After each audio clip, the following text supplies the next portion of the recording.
As you may or may not know, my wife and I just got back from Vegas. It was a great trip. We ate, we drank, we had a blast.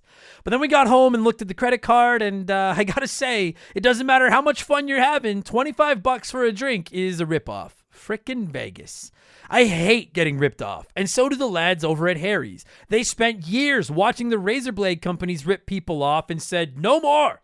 Not all heroes wear capes, my friends, and they want to prove that they're legit by offering you hot dogs a $13 trial set for just $3 at harrys.com/RTG. I've been telling you about them for months, and I'm genuinely proud to have Harry's as a sponsor of this show. I wasn't kidding. The plastic, futuristic-looking crap razors you get at the store are overpriced and they're poor quality. Harry's blades are crisp, clean, and classy. They're the kind of razor you'd expect your grandpa to have on his bathroom counter. And most importantly, they work. Shave after shave, they're so smooth, they're precise. I used to go through the crappy store blades all the time, but Harry's are built to last. And they're not just better quality than the other names, they're more affordable. And they deliver. Just set your schedule, and for as little as $2, new blades, shaving creams, lotions, everything you need, right to your door when you need it. I genuinely cannot think of a reason not to try Harry's. And I'm not just saying this because they're sponsors. They're the best shaving supplies I've ever used. Try them out, and if you're not happy, your shave's on them. And unlike the other subscriptions, they're really easy to cancel if you want to too, which is a nice bonus, but believe me, you're not going to want to cancel. Getting ripped off isn't funny. Switch to Harry's. Get started with a $13 trial set for just $3 at harrys.com/RTG. That's harrys.com/RTG for a $3 trial set.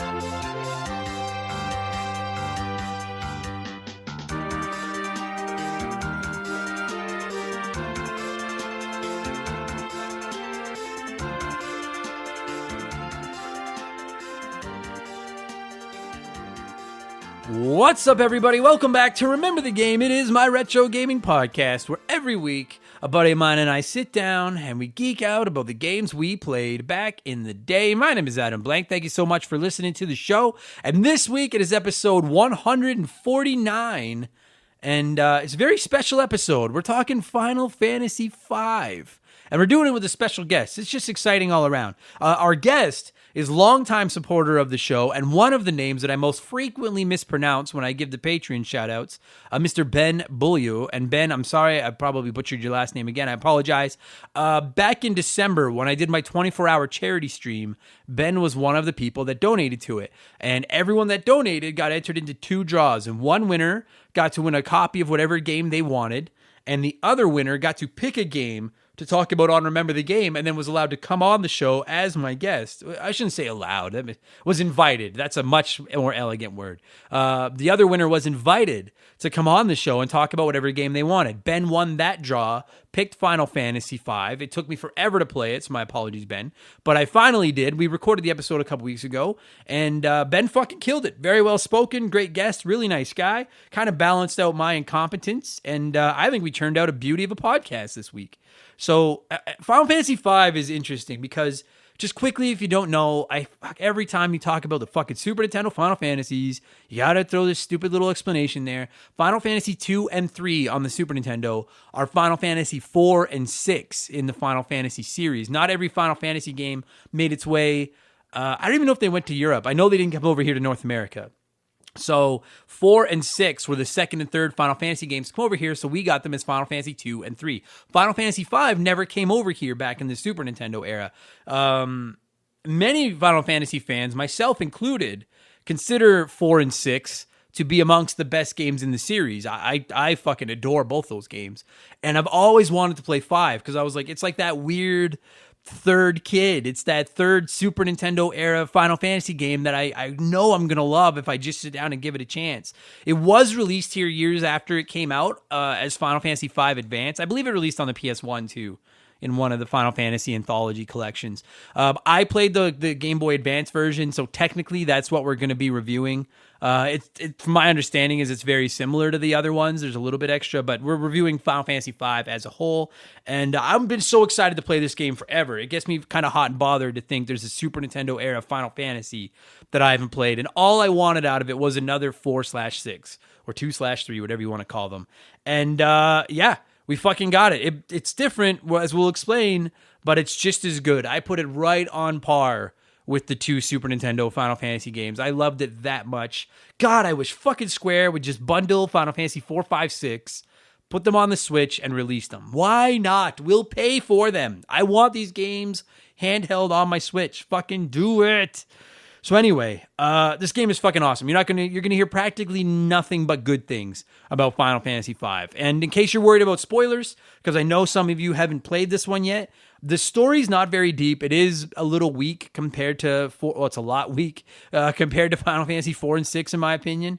So while we do kind of talk about it, we don't get too spoilery. There's really not that much to spoil. There's one, I don't want to call it a twist, but one kind of big event in the game during the story, and we do briefly talk about it, but we warn you going into it. We warn you right before we talk about it. We tell you skip ahead 30 seconds. That's all you got to do, and then you won't have anything ruined for you. And it's near the end of the podcast, and we warn you. So we won't ruin. I don't think we'll ruin anything for you. So if you haven't played Final Fantasy V, you can listen to this one guilt-free. I don't think we're going to ruin any of the game for you, okay? And we'll get there in just a minute, because speaking of ruining stuff, it's time for yet another edition of the Remember the Game infamous intro. No joke, that was my third fucking attempt at that 4 minutes of an intro. God, I just kept fucking it up. And I was getting it. I'm recording this at like 8:30 in the morning. And usually I record in the afternoon, but I wanted to get this one done this week because I have a lot to do today. And I almost gave up. And I was like, one more attempt. And if I fuck it up again, we're done. But I didn't fuck it up. Anyway. If you're new to the podcast, welcome. Consider this your warning. Our intros are pretty long. But they're also fun. It's not like they suck. We talk about video games and stuff. It's a good time. Our intros are like the pre-drinking that you do before you go to the bar to tie one on. You're just pre-drinking right now. Drinks are cheaper. There's less risk of you puking. You don't have to wait in line to get to the bathroom. It's wins all around. We have merchandise. That's always how I kick off the intros these days. Just quickly so you know, we have hoodies, t-shirts, coffee mugs, all kinds of stuff. Rocking sweet new Remember the Game art that was drawn by my man Joe over at 4545creative.com. So you can find all of our merchandise at rememberthegamepodcast.com if you're interested in supporting the show that way. And of course, you can support the show on Patreon. That's the cheapest way. It's the easiest way. I'm not going to say it's the coolest way, because I won't lie to you guys. As someone who didn't think anyone would listen to this show 3 years ago, seeing people wear your merch is pretty fucking cool. But Patreon is the cheaper way to sign us up, or to support us, pardon me. We're right on the doorstep of 300 patrons, which is fucking awesome. For only $2 US per month, you get a ton of stuff. And then in addition to all that stuff, which I'll explain in a minute, you get 2 additional podcasts every week. You get exclusive access to both my gaming news podcast, Game Patch, every single Friday morning, and my gaming discussion show, Expansion Pass, every Sunday morning. You also get instant access to literally dozens and dozens of previous bonus episodes of Expansion Pass, mostly. You can listen to old game patches, but they're just outdated game news. I don't know if they're as interesting, but there's like 70 or so bonus episodes of Expansion Pass waiting for you right there. This past Sunday, we talked about the best sidekicks in gaming on Expansion Pass. That was a really fun episode, because almost everyone that considers themselves a gamer has a sidekick or a wingman or somebody in a video game that they love. And it was nice to kind of pull them out of that player 2 role that they've been typecast in and just give them a moment in the sun, just a moment to shine. And as is becoming tradition here in the intro, this is a quick sneak peek of last Sunday's episode of Expansion Pass, the best sidekicks in gaming. One of the characters on my list that nobody brought up was Daxter from Jak and Daxter. And I gotta be like, I love a good buddy game, you know, like a buddy flick, but video games where you have a duo that goes through the games together. And Jak and Daxter did that in spades, while still making Daxter the sidekick. You don't really play as him, you just control Jak. Daxter's there with his stupid comments trying to help you out on occasion. I love a good funny character or a good funny sidekick, and we'll get to that in a minute because there's some fucking beauties on this list. But I like my sidekicks funny. I also like them loyal, and I kind of like it when you don't control them and they're just there offering advice and making their stupid little comments and stuff like that. And then you add in that whole, like I said, that best friend gimmick, and we have a couple more of them that are going to come up right away, including a certain little robot that's in 2 seconds is going to pop up. But yeah, fucking, so huge shout out to Daxter. I was a little disappointed that nobody else brought Daxter up, but I was like, that was one of the top 3.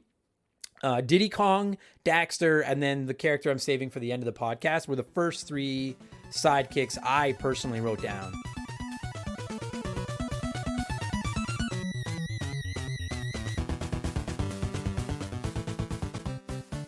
So that was last Sunday's episode. And now for this weekend's show, I think we're going to talk Mario. And because next week, it's Remember the Game number 150, next Wednesday. And we're talking about the original Super Mario Brothers. And the game chat portion alone that we have already got recorded for that episode is over an hour and a half long. So next week's Remember the Game is going to be a fucking jumbo podcast. So I wanted to kind of stick with the Mario theme for the week, because it's like, you know, it's 150 is kind of a milestone, and Super Mario Brothers is a big game, and you guys know I'm a huge Mario fan and all that kind of stuff. I'm a little not concerned, but I am wondering how long the your memories of Super Mario Brothers portion of the podcast next week is going to go. So I thought I would kind of just get out in front of Mario and talk about him. So we're just going to talk about the character, his influence on the industry, why I love him, my favorite memories of him, my favorite games with him. I'll open the floor, and we'll all just gather around and show Mario some love on Expansion Pass this Sunday. Or hey, if you don't like him for whatever reason, I encourage you to write in and explain why. It's not like you'll be banned or anything. Probably not. Maybe. Probably you won't be banned if you write in and shit on Mario. But we'll talk Mario on Expansion Pass this weekend. So again, to wrap up the Patreon plug, $2 US a month gets you access to those podcasts every week, plus all the old episodes. Plus, you get access to our Remember the Game Discord, the chance to vote in our Patreon poll. You can submit comments to be read on all of our podcasts, and you get a shout out and get to hear me mispronounce your name, just like I'm about to do to most of these people. A huge thank you to all of our newest Patreons: Daniel Stidham, Nerdy Retro Gamer 86, Paul Holder, Darth Obvious, Devin Dawslaw, and Trapper Keeper 1000. Thank you all so much, and welcome to Remember the Game Industries. You can find all that at patreon.com/rememberthegame. Done. I have a P.O. box. You can find the full address on my website if you want to just send me a postcard or a letter. I'm not asking you to send me, fucking video game consoles or video games or anything. Just, shoot me something little. Let me know where in the world you're listening. If you put your address on there, I'll send you Remember the Game postcard back. We'll be best friends. That'll be fun. And as always, I stream on Twitch a few nights a week. If you want to come hang out, I'm there Tuesday and Wednesday night at 8 p.m. Mountain Standard Time, Saturday afternoon at 1 p.m. Mountain Standard Time. And I do a lot of interacting with the chat. Well, I just think around and play whatever I feel like playing, and it's actually a lot of fun. And you're under no obligation to subscribe or donate or anything. I don't even bring them up. I thank you if you do it, but I don't. It's just a chance to hang out with the hot dog. So look for Remember the Game on Twitch, not Remember the Game over on twitch.tv if you want to come hang out. That's it. That's enough blowing myself. Let's blow some of you with Blowing in the Cartridge. Is our opening segment of the show. I read a few comments and questions from our Patreons, usually gaming related, but not always. And we call this segment Blowing in the Cartridge. He blows all right. He blows big time. That's it, honey. Get into the spirit. And I'm going to start blowing in the cartridge this week by addressing the fucking Saturnians. If you're newer to the show, we have a small but vocal group within our community that love the Sega Saturn that just won't they're like lice. That's what I've started calling them. They just won't you think you got them all, but you forget about the eggs. Shout out to anyone that gets that reference. And a few of you wrote into Blowing in the Cartridge this week with Sega Saturn poems, and I appreciate the effort. I'm not tainting my show with a literary work as classy as poetry when it's about something as uncultured as the Sega Saturn. But I did write a poem of my own in the form of a haiku, and this goes out to all the Saturnians, and it's called Saturnians by Adam Blank. The Sega Saturn is an abomination. Oh, and fuck you line. So there you go. There's your Sega Saturn poem. Now we'll get into the actual good comments from you fucking Saturn fans. They just won't go away. Super Dave wrote into us on Patreon and said, has there ever been a multiplayer or online focused game that you have been motivated to master? Kind of, Dave, because I don't, if you don't know, I don't play a ton online. I'm primarily alone in my room with the lights off, no pants, playing my video games by myself. I like campaigns and story modes and stuff, but there are two that popped to my head right away that I've spent a ton of time with online that I would say, I've tried to master. One is Tetris 99. We stream it every single Tuesday. I have almost 200 hours played on my Switch. I'm at 97 wins. I'm so close to the 100 win mark. So Tetris 99 is the first one. Mario Kart 8 is easily the second one. I've never played a game online as much as I've played, I guess Tetris 99. But other than Tetris 99, I've never played a game online as much as I played Mario Kart 8. And the only reason I've kind of drifted away from playing it online as much as I was because I've just played it so much. And I'm like, dude, I want some new tracks or fucking give me something different. So I want more. But those would be the two, Dave. Tetris 99 and Mario Kart 8. Stupid Monkey wrote in and just said Ninja Turtles are awesome. Agreed. It's been a couple weeks since the Ninja Turtles came up, so I wanted to shout out the Ninja Turtles. Also, if I'm not mistaken, the third issue of the Ninja Turtle comic book, The Last Ronin, comes out this month at sometime in the next couple of weeks. And I'm not going to spoil anything about it. Just if you haven't been reading them and you like the Ninja Turtles, one of the coolest comic book series that's ever existed. Maybe one of the best stories that's ever been told about the Turtles. Two issues of 5 have come out so far, and 3, it's in the future, and 3 of the Turtles are dead. The 4th one is looking to avenge them. And I'm not going to tell you who's still alive. I would strongly recommend, if you're at all interested, don't look it up. Just read the comic books. Okay, there you go. Thank you, Stupid Monkey. Dave McGee wrote it to us on Patreon and said, so since diving into next-gen gaming head first, could someone go to work for me so that I could catch up on my backlog? I can make you a wicked roast for dinner. That's a fucking, I'll work on your backlog for you, Dave, in exchange for a roast dinner.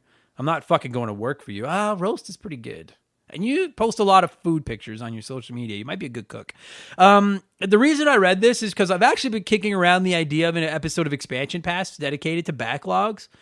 But I've been kind of holding off on it because I don't know how I'd make it entertaining, aside from, I don't want it to just be everyone listing off their backlogs, which is kind of what I think it would be.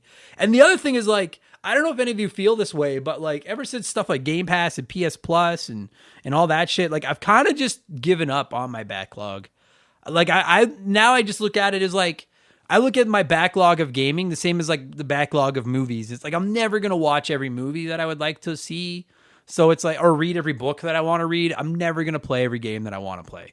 So it's I agree with you. It feels like you'll never catch up. But just if anyone out there is stressed out about your backlog, particularly if you're signed up to one of these subscription services where it's kind of all you can eat, but with video games, just give up. Just enjoy it. Just fucking play whatever you want. You're never going to win. You can't beat your backlog these days. I love it. Once you get over that initial hump of the stress of being oh my God, I have such a big backlog, then it's just dude, I'll never not have something new and exciting to play. And that's fucking gaming euphoria. So fuck yeah. Troy Ksuniuk, whose last name I'm 100% I'm sure I'm mispronouncing, wrote in and said, I just want to let you know how grateful I am that you have such awesome content that I look forward to every week without injecting all the bullshit that is all over the news and social media. Thanks for providing a much-needed refuge from all the garbage that seems to be permeating every corner of every form of entertainment. Keep up the great work, Adam. Thanks, Troy. And I don't always read the comments that are just being nice to me, but every once in a while, it feels good. It's nice to read one. And I kind of posted about it on social media this morning, and I'm not going to get into it, but I'm not saying that the world's issues aren't important. I'm just saying that they don't need to, and I'll die on this hill, they don't need to be in every aspect of everyone's lives. And frankly, I take some pride in the fact that, when you put on an episode of Remember the Game, you can just shut out the world for the next 90 minutes and just listen to a moron swear too much and mispronounce big words and talk about old video games. And that's what I wanted the show to be when I started, and that's what this show will be until I either die or receive a large check from somebody, sell out, and plug and talk about whatever they want me to plug and talk about. So thanks. I appreciated that. Thank you, Troy. A couple more here, and then we'll get out of this segment. Brian Ransom wrote in and said, "Hey there, Adam. I was wondering what your thoughts were on the upcoming DC games coming out within the next couple years. Gotham Knights and Suicide Squad Kill the Justice League. What have been your thoughts on previous DC games, and what would you want to see in future superhero games?" Brian, I would say I'm lukewarm at best on Suicide Squad Kill the Justice League. Not because I don't think it's going to be good necessarily, but because I'm not a big DC fan, period. I prefer Marvel to DC pretty heavily. And I gotta be honest. I don't like Harley Quinn. I know a ton of people love Harley Quinn. I think she's a cool character, but I'm just sick of her. I'm like, dude, go the fuck away. Why are you the star now? Anyway, so I'm lukewarm on Suicide Squad. I am fucking crazy excited for Gotham Knights, though. I know that I mentioned that I'm not the world's biggest DC fan, but Batman, Arkham Asylum, Arkham City, and Arkham Knight are all fucking incredible. I didn't really care for Arkham Origins, but 3 out of 4 are fucking, for my money, maybe the best superhero games ever made, aside possibly from Spider-Man on the PS4. Like, I think they're kind of in the same class. And so if Gotham Knights just follows that Arkham formula but gives you 4 characters to play as instead of 1 and has a decent story, I'm all in. Like, I would put Gotham Knights on my most anticipated games list somewhere. I don't know where. Probably around the middle of a top 10, but I'm really excited for Gotham Knights. And I love the Arkham games. And what would I want to see from future superhero games? To be honest with you, dude, the only thing that I really want out of an upcoming superhero game is I would love to see the next Spider-Man game have Venom in it, because Venom's my favorite character. Imagine I would love a Carnage storyline, like the Maximum Carnage storyline again, or maybe just a different story like that, but with the Spider-Man engine from the Insomniac's PS4 Spider-Man game. But give me Venom, have Carnage show up. That's my favorite. So that's what I would want. Dan Wagner wrote in and said, "I just got done listening to the Toe Jam and Earl episode, and it was one of your best so far. One huge problem, though. You said that you're a fan of the Rolls Eyes Denver Broncos. I'm a native to Kansas City, and being a huge Chiefs fan that I am, we're now officially rivals. At least you didn't say the Raiders. But I gotta know, how did you pick Denver as your team? Was it similar to how you picked the Rays, or did you just dig Peyton Manning back in the day?" So I won't get too into sports because I know not everyone listening is a sports fan. But the honest, I only watched football. So I didn't watch football till sometime in the last 10 years. And I always kind of liked the Denver Broncos just because of the episode of The Simpsons where Homer reveals to Hank Scorpio that his dream is to own the Dallas Cowboys. And then at the end of the episode, he gets the Denver Broncos. And he's like, "Oh, the Denver Broncos." And so I always kind of thought they were funny because of that. And then the first year I started playing fantasy football and got into football was the year that Tim Tebow was the quarterback for the Denver Broncos. And if you don't know, I'm not even going to get into it, but he was kind of a not great quarterback that had kind of a Cinderella season. And it just stuck. And I've liked him ever since. And I do really like Peyton Manning. But yeah, so that's how I became a Denver Broncos fan. But I like the Chiefs, so we're cool, Dan. I mean, I know technically we're rivals, but I got time for the Chiefs. I think Mahomes is the most exciting player in the league right now. So, Joe Gillespie wrote in and said, "Hey, Adam, I recently got a copy of Tiger Woods 2005 for my GameCube. I was a big fan of the game when I was in my early 20s. My buddy Corey and I would play it all night drinking beers. Anyway, the reason I'm emailing is that while playing the game, I couldn't help but think about the recent EA trading card fiasco. The in-game purchases and the little nickel and diming you for every little upgrade that were non-existent in 2005 life. Obviously, this was before mainstream internet gaming, but you're still able to build a player and customize the hell out of him. However, rather than making you purchase better golf gear, new apparel, and higher skills with Daddy's PayPal account, you earn the money by playing the game and winning matches. I don't play a ton of modern video games outside of the Nintendo flagship titles. My 9-year-old son usually beats my ass in Madden and NBA 2K, so I can't touch on the gameplay there. But I know in Fortnite you can just purchase V-Bucks to level up and get new skins and weapons. I just turned 40 in April, so maybe I'm just a grouchy old man, but to me buying level ups feels like cheating. I'm not talking, quote, cheat codes cheating, end quote. I'm talking, quote, spoiled kids who has as parents that throw money at them instead of showing them how to earn it cheating, end quote. Like the bastards that had a Game Genie in grade school. Sorry if this topic is beating a dead horse. It won't kill me if it doesn't make the show, but I felt compelled to rant. From Joe. So the last couple of weeks we've been talking about how EA is obviously, like, it's come out that they're trying to gear players toward buying the loot packs and the player packs in their FIFA games and stuff. And we talked about it again last week. And it's a hot button issue. So I understand why so many people feel passionately about it. And I will say, Joe, that one of the episodes I have for a future episode of Expansion Pass is to just talk about the stuff we liked from old school gaming that is gone now. Like why retro gaming is better than current gaming. Because I think in some ways it is and in some ways it isn't. And this is absolutely one of them. Because I agree with you. I'll be honest with you. I have very little issue with the company charging money for you to unlock, skins and costumes and stuff like that. Very, very little. Doesn't bother me at all. But it's when, like in FIFA, you buy all these packs to try to get better players to load up your team, and then you have a better team. That's the stuff that irritates me.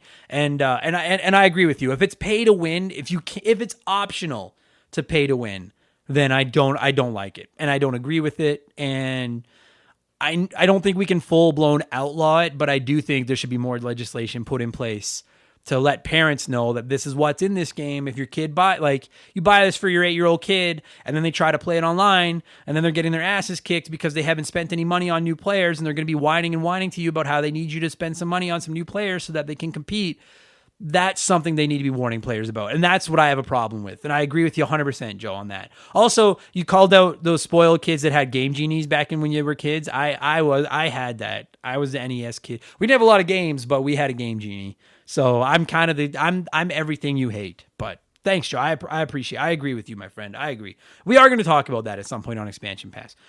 And finally, we're going to wrap up blowing in the cartridge with our letter time letter, as we do every week. So it's letter time. It's letter time. And this week, Morgan wrote in and said, I've never heard you talk about the Super Scope 6. I know you don't like video game gimmicks, but damn, that was a cool era. Short and sweet. Any opinions on the SNES bazooka?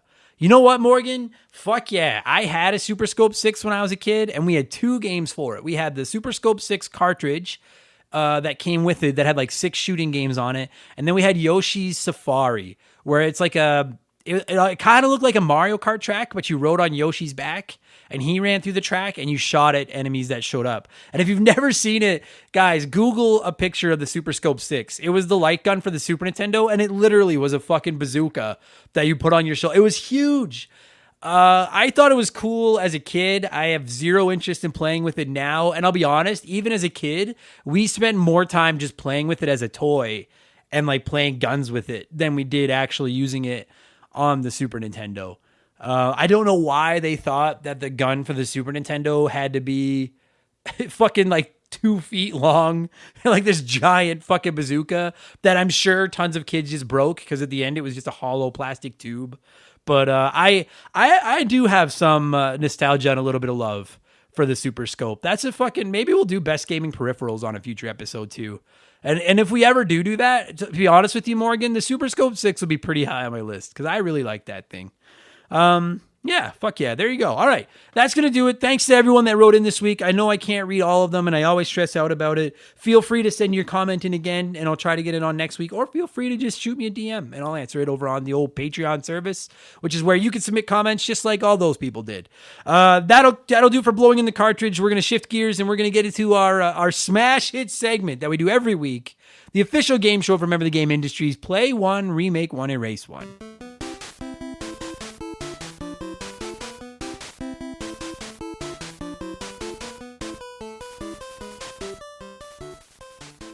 And a huge thank you to Classic Concentration from the NES for unknowingly providing us with the theme music for the show. The rules are simple. Every week, I give our listeners 3 retro video games. They can play one as it was released, they can remake one as a modern game, and the third game is erased from time forever. And before we get into the show this week, I did post about this on social media, but a few people have tagged me on, there's a certain, I'm not even going to name her, but there's a video game. She hosts another podcast for one of the bigger sites, I think. Anyway, and lately she's been posting basically play one, remake one, erase ones. And I don't know if she got I honestly don't know if she got the idea from me or not. Frankly, I stole the idea from Fuck, Marry, Kill. I just tweaked it to be about video games. So I appreciate the messages very much. It's cool, but like, I don't own it. I can't copyright it. It's just it's my stupid show.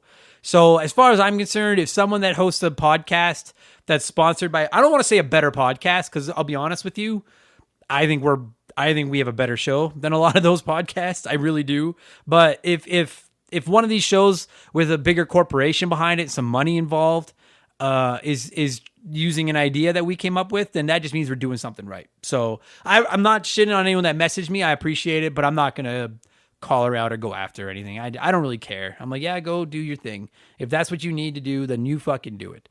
So anyway, for this week's episode, we're talking an RPG in Final Fantasy V. So I thought we would run an RPG edition of Play One, Remake One, Erase One. So we're calling this the RPGs that aren't the same ones that everyone always talks about edition of the show. And our contestants are Secret of Evermore for the Super Nintendo, Phantasy Star 4 for the Sega Genesis / Mega Drive, and Secret of Mana for the Super Nintendo. As always, there are no wrong answers, but there is a right one. We'll get to that in just a minute. And quickly, I forgot to add a poll to the Patreon page this week when I posted it. So for all of you that were wondering where the poll was, that's on me. I fucked up. I forgot to put it. I'll put it back next week. But we got all kinds of answers. And I got to be honest, I love the fact that, like, dude, we got so many. There was no definitive answer this week. It was just, it seemed like every response I read had a completely different order and completely different reasoning. And that's good, because that means I picked 3 games that are at least somewhat on the same level. And that made me feel good. And I actually want to start with this submission from Squints, who wrote in and said, I have never played any of these, and I respect the rules, so I will not cheat. Thank you, Squints. Thank you. You see, all you fucking cheating crumb bums, you can get red without coming in here and slapping me and Play One, Remake One, Erase One's heritage and history in the face. Show some respect, and maybe you'll get on the fucking show. Some weeks I read the cheaters. I don't think I read any I don't even know if we had any cheaters this week. We might have. Yeah, I think we did. But no, fuck you. Squints gets the fucking non-submission answer this week. You cheating bastards. Show some respect. Fucking guys. Anyways, yeah, so like I mentioned, there was a variety of answers, and listen to these here. Let's listen to this. Like, Raul wrote in and said, play Secret of Mana. I've only briefly played it before, and I wouldn't mind having another go at it. It has a remake also. Remake Phantasy Star 4. I've played that game so many times already, and I love it. It would be awesome to see something new from anything Phantasy Star that is not an online game. And then Erase Secret of Evermore. I've never played it and never really had the urge to play it.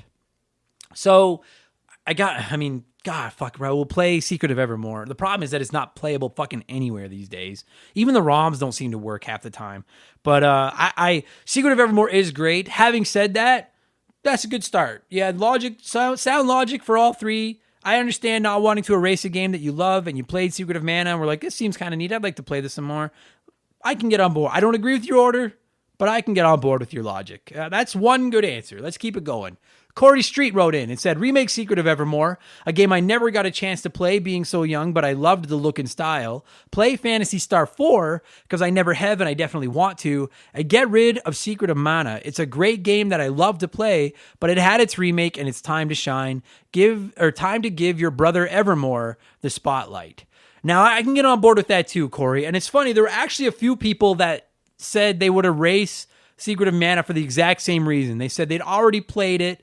They hadn't played the other 2. They wanted to play the other 2, so they'll get rid of the one that they've played, which I like a lot. That's usually that's the approach I bring to this show. If there's a game that I've played and a couple that I haven't, unless it's a game that I fucking adore as the one I've played, I'll sometimes erase the one I've played and try to stick to the other 2 just so that I can experience more games. So fuck yeah, I'm on board with you, Corey. I'm on board with that. I also got to say though, I mean, I had no idea how many people played Secret of Mana. I really thought that it would be the one that nobody had played, but maybe am I so out of touch? No, it's the children who are wrong. I had no idea that so many of you grew up playing Secret of Mana. The Old Man of Gaming wrote in and said, play Phantasy Star 4. It's a beloved classic, and today's lot of game designers would most likely fuck it all up. Remake Secret of Mana. I was never a huge fan. An update to its aspect ratio and fighting system would be welcome, as well as a slight update to the graphics while still keeping it looking retro. And then erase Secret of Evermore. I just remember being super underwhelmed with this one all the way around. Oh, that hurts my heart. But you know what? You know why I read you on this show this week, old man of gaming? I say this with no joke. I love it when people write in and say play a certain game because they loved it growing up and they're worried the developers today would fuck it up. I don't know why that just tickles me right in, because I don't necessarily disagree. There are games that I loved as a kid. Turtles in Time, they remade that. It was goddamn abysmal. So there's my first voice crack of the day. So I get where you're coming from on that, old man of gaming. I fucking love it when someone writes in, they're just like, just don't fuck up my game, please.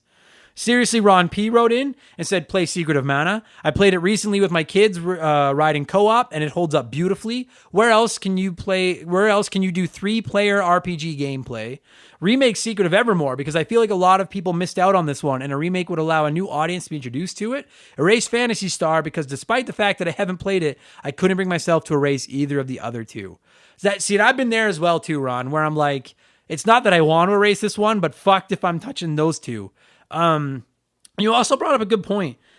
There's not a lot of RPGs, especially from the retro era, that you can play 3-player co-op like Secret of Mana. That's such a weird 3 players. So you would have to get a multi-tap and everything just to let your third sibling or cousin or whatever fucking play it with you. And that's such an interesting design choice. It's sound logic. Plucky Beast wrote in and said, play Secret of Mana. I have great memories of playing through it with friends. Remake Secret of Evermore, as I'm a huge fan of the original and it never got the love it deserved. A remake would introduce it to a new generation of gamers. And finally, Erase Phantasy Star. I'm sure it's a great game, but it's one I never played, and Sega hasn't convinced me to invest the time in playing RPGs on their consoles. I was always busy playing shmups and Sonic instead. Plucky, I don't have the same order as you, and I kind of disagree with the Secret of Mana take because I don't have great memories of playing it with my friends growing up. But I do agree, first of all, Secret of Evermore, and an old man of gaming, seriously, Ron P said the same thing. Secret of Evermore did not get the love that it deserved, and I agree with that. I also agree with your take on Phantasy Star. I know some people say that it's the Sega Genesis version of Final Fantasy. I played it not long ago, and it's fine. But I just was like, yeah, if I had I'm going back and replaying games on my Genesis right now, and I want to play action games. It's Sonic, it's sports games. I RPGs just aren't their wheelhouse. And I know I'm going to get some hate mail for that. And the Sega Saturn, it's great RPGs. You know what? You can have the best RPGs in the world. If nobody bought your console, it doesn't fucking matter. I agree with that. I never felt an inkling to have to play RPGs on the Sega Genesis. So I get that. And Chris Copland wrote in, with one of the best erase takes ever. Listen to this. So Chris Copland wrote in and said, play Phantasy Star 4. It's the best game of the 3 here and easily the best JRPG on the Genesis. Seriously, if you love our JRPGs, you need to play this. Don't fuck it up by remaking it either. It's perfect as it is.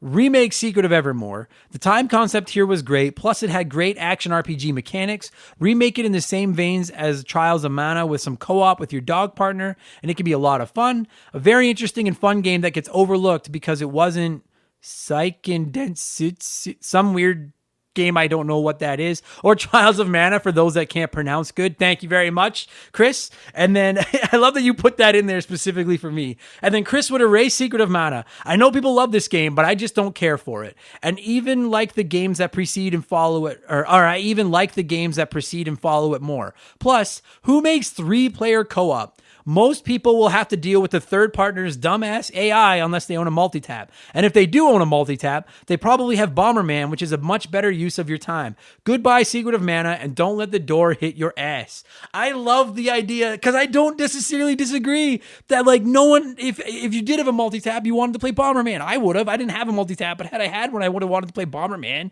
And so if you're playing Mana 2-player, then you've got that idiot third AI running around just making problems. Yes, fucking I love that take. I completely disagree with your Phantasy Star take, but we'll get to that in a second. I'm totally on board with your Secret of Mana take, and the fact that you just wrote in an easier game title for me to say because you knew I wasn't going to be able to pronounce Seiken Densetsu 3, whatever the fuck that is. So good take. But you're all wrong. Well, I appreciate most of your takes. None of you had the right answer. The right answer this week Dave McGee had it, Brendan Hine had it, Johnny CCDC had it, and Jeffrey fucking Mathis had it, who wrote it. Jeffrey wrote it and said, never got to play Phantasy Star 4, but with the theme of it, it would make for a great sci-fi AAA RPG on a modern console. Play Secret of Evermore. It's perfect as is. The only change you could make is making the dog playable with a second person. And erase Secret of Mana. Love the game, but I have Evermore, and Secret of Mana always seemed buggy and almost incomplete. And I totally agree with your order and actually most of your logic, Jeffrey. So shout out to all 4 of you that got it right, because that's the same thing that I would do. I would play Secret of Evermore because I fucking love that game. You can't buy it anywhere, and I can't get the ROM to work, and I really want to fucking play it again. If you haven't played it, it's an RPG, but it's like a kind of, you have some action, like the combat, you actually move your character around and attack, and it's just a boy and his dog that travel through time, and every era you go to, your dog becomes a different character, and I fucking love that game. Do something with that game. Re-release it, remake it, fucking something. Please. I'll buy it. I want it.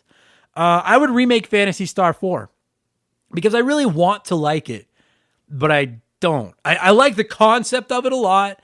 I just found it very difficult to play. Not the challenge, like not how hard it is, but stuff like it doesn't tell you what the spells do. They all have weird names and you got to figure it out, and then fucking around trying to find combinations of attacks between your partners at work and stuff like that. I didn't think it looked very good, frankly. I thought the combat screens looked good. I thought the overworld looked fucking hideous. So I'd just give it a facelift, make it easier to navigate, and then I think I'd really be into it. I think there's a good game there, but I'm going to catch some shit for this. I already said it once, so I'll just say it again. I think the Genesis's focus was action games and sports games and cartoon games and they did it really well. The bright, colorful, fast-moving, awesome-looking games. I don't think they did RPGs very well. I thought Shining Force was dope. I did not care for the Phantasy Star games, but I do think there's a good skeleton of a game there. So just give it to someone that knows how to make RPGs, or maybe just, I'm going to fucking hear about it, but I stand by that. I don't think that game is that good, but I think it could be. So I'd remake Phantasy Star 4, and then I'd erase Secret of Mana, because I got to be honest, I've tried to get into that game half a dozen times, and it just doesn't click with me. I don't even think it's necessarily bad. I just don't like it. I think Evermore does the action RPG thing better than Secret of Mana, and I want a Phantasy Star remake way more than I care about Secret of Mana, so Mana can be erased. So it's got to go. That's it. That's my logic. That's that simple. Thank you to everyone that played. I love play one, remake one, erase one, as do other podcasts, apparently. So thank you to everyone that played. Let me tell you what I've been wasting my time with over the last 7 days, and then we will finally get to Final Fantasy V Advance. Primarily MLB The Show. Well, not primarily, but MLB The Show. I'm still playing it. I still fucking love it. I've also gone back to XCOM 2. I either play it or MLB The Show for about an hour before I go to bed. The one real hiccup I'm having with XCOM 2 is I'm playing it on PC on my gaming laptop, and I have a pretty nice laptop, and it runs really smooth. I just don't find it as comfortable as I do sitting in my lazy boy playing it on my TV.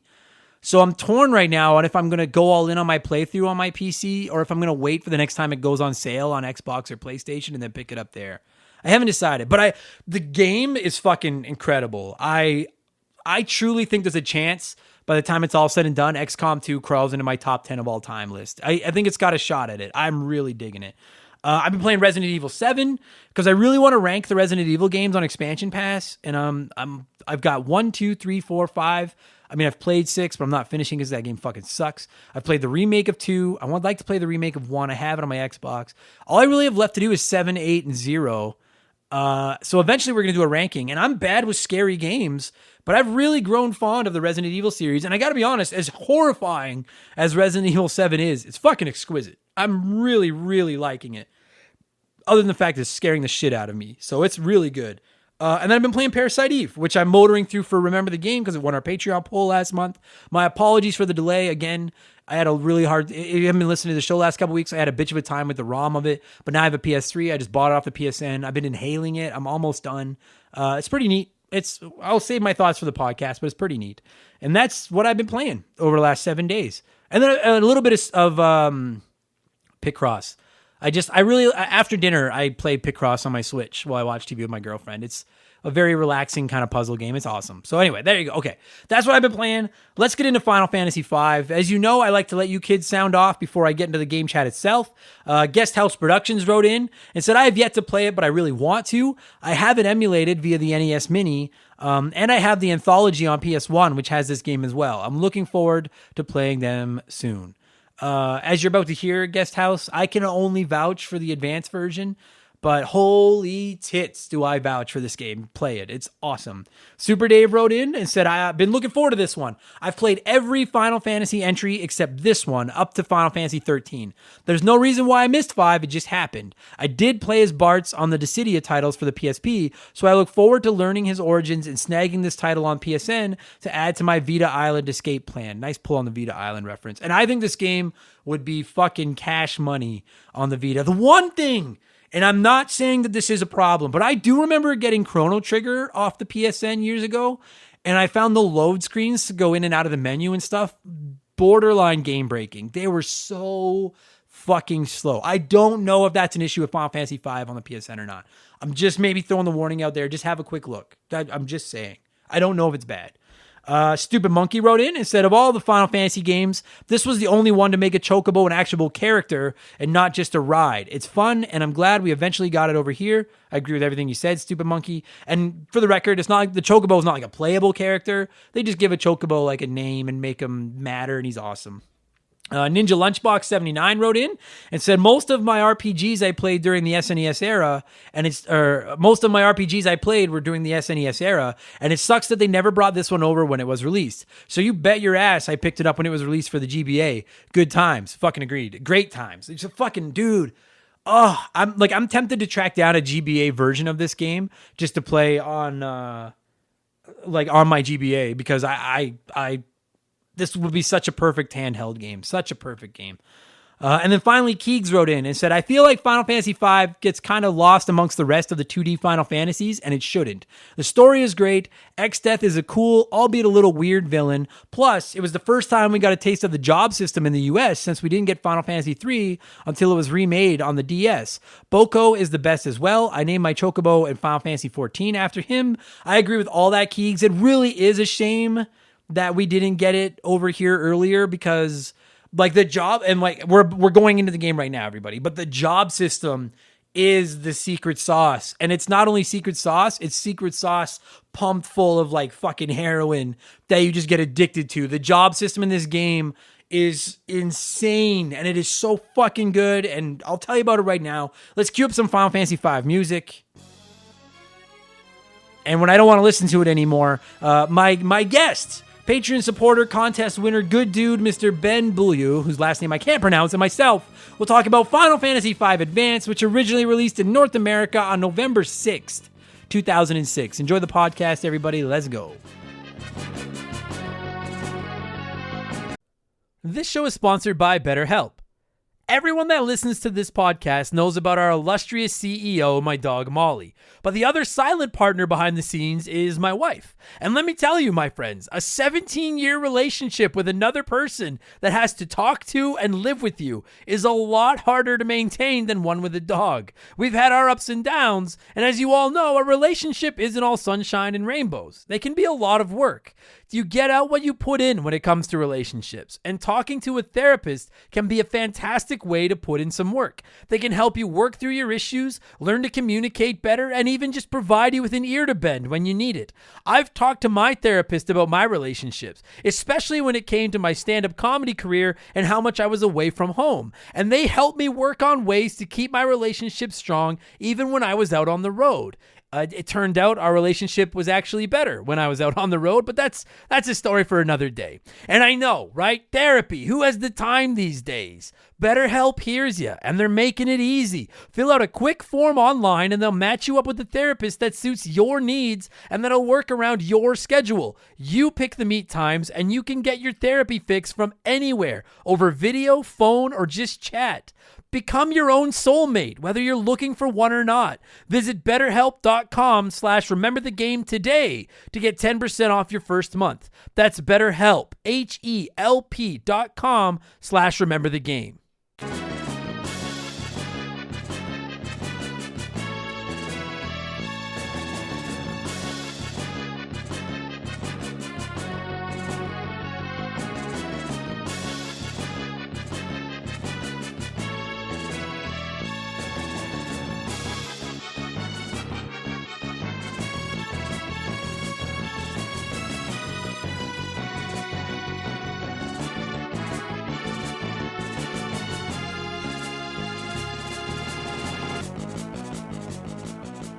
Okay, so joining me via the blank phone this week is this is a special episode for me. Not just because it's Final Fantasy, not just because it's Final Fantasy V, but because my guest is a member of the Hot Dog Nation. He's one of our listeners, and he was kind enough to donate some money to my Extra Life charity stream that I did a few months ago. And as you guys may or may not remember, I say this in air quotes because some would say it's not a prize at all, but the grand prize was a chance to pick a game to talk about and come on Remember the Game with me. And so joining me via the phone this week is the winner of that competition, which is my man Ben. How's it going, buddy? Going pretty good. Happy to be here. Happy to talk some Final Fantasy. Fuck yeah, man. Let me just, before we get into Final Fantasy and all that stuff, I two things. One, I want to warn the listeners, we are going to have some minor spoilers. This story in this game is not super deep, but we are going to talk about the characters and the final boss and stuff like that. There's one semi-pivotal moment in the plot, and we're going to save that right for the end and warn you before we play it. So if you're worried about any big spoilers, there is kind of one, and we'll drop it right at the end.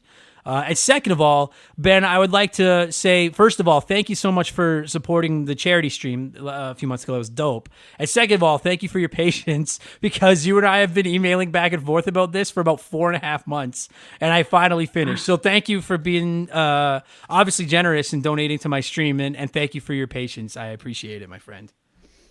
Oh, it's for a great cause. I'm just happy I could help. Fuck yeah. I like, buddy. I can hear the Canadian in you. Not to say the rest of you nations don't donate, but I just hear that like, oh yeah, bud, it's okay. We're just part of the team here.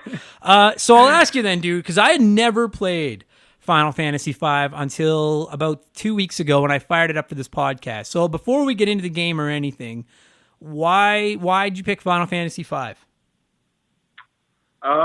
I picked it because I find it's one of the most underrated Final Fantasies. I find it always gets overshadowed by Final Fantasy VI and even 4, like the Super Nintendo Final Fantasies. Yeah. And it was the first Final Fantasy I played. So no one was talking about it. I thought it needed some spotlight here. So, okay. So, because that's interesting to me, because like, I feel like we have, I hate that Final Fantasy 2 and 3 on the Super Nintendo are 4 and 6 in the chronological order. Because every time we fucking bring these games up, I have to do this stupid, just quickly, if you don't know, Final Fantasy 2 and 3 on the Super Nintendo are actually Final Fantasy 4 and 6, but other Final Fantasies never came to North America. So when 4 and 6 came to North America and whatever, they were released as 2 and 3. So now you know why. This is 5, but it technically is like Final Fantasy 2.5 because it was released between 2 and 3 on the Super Nintendo. So now I understand why the fucking numbers are so goddamn weird.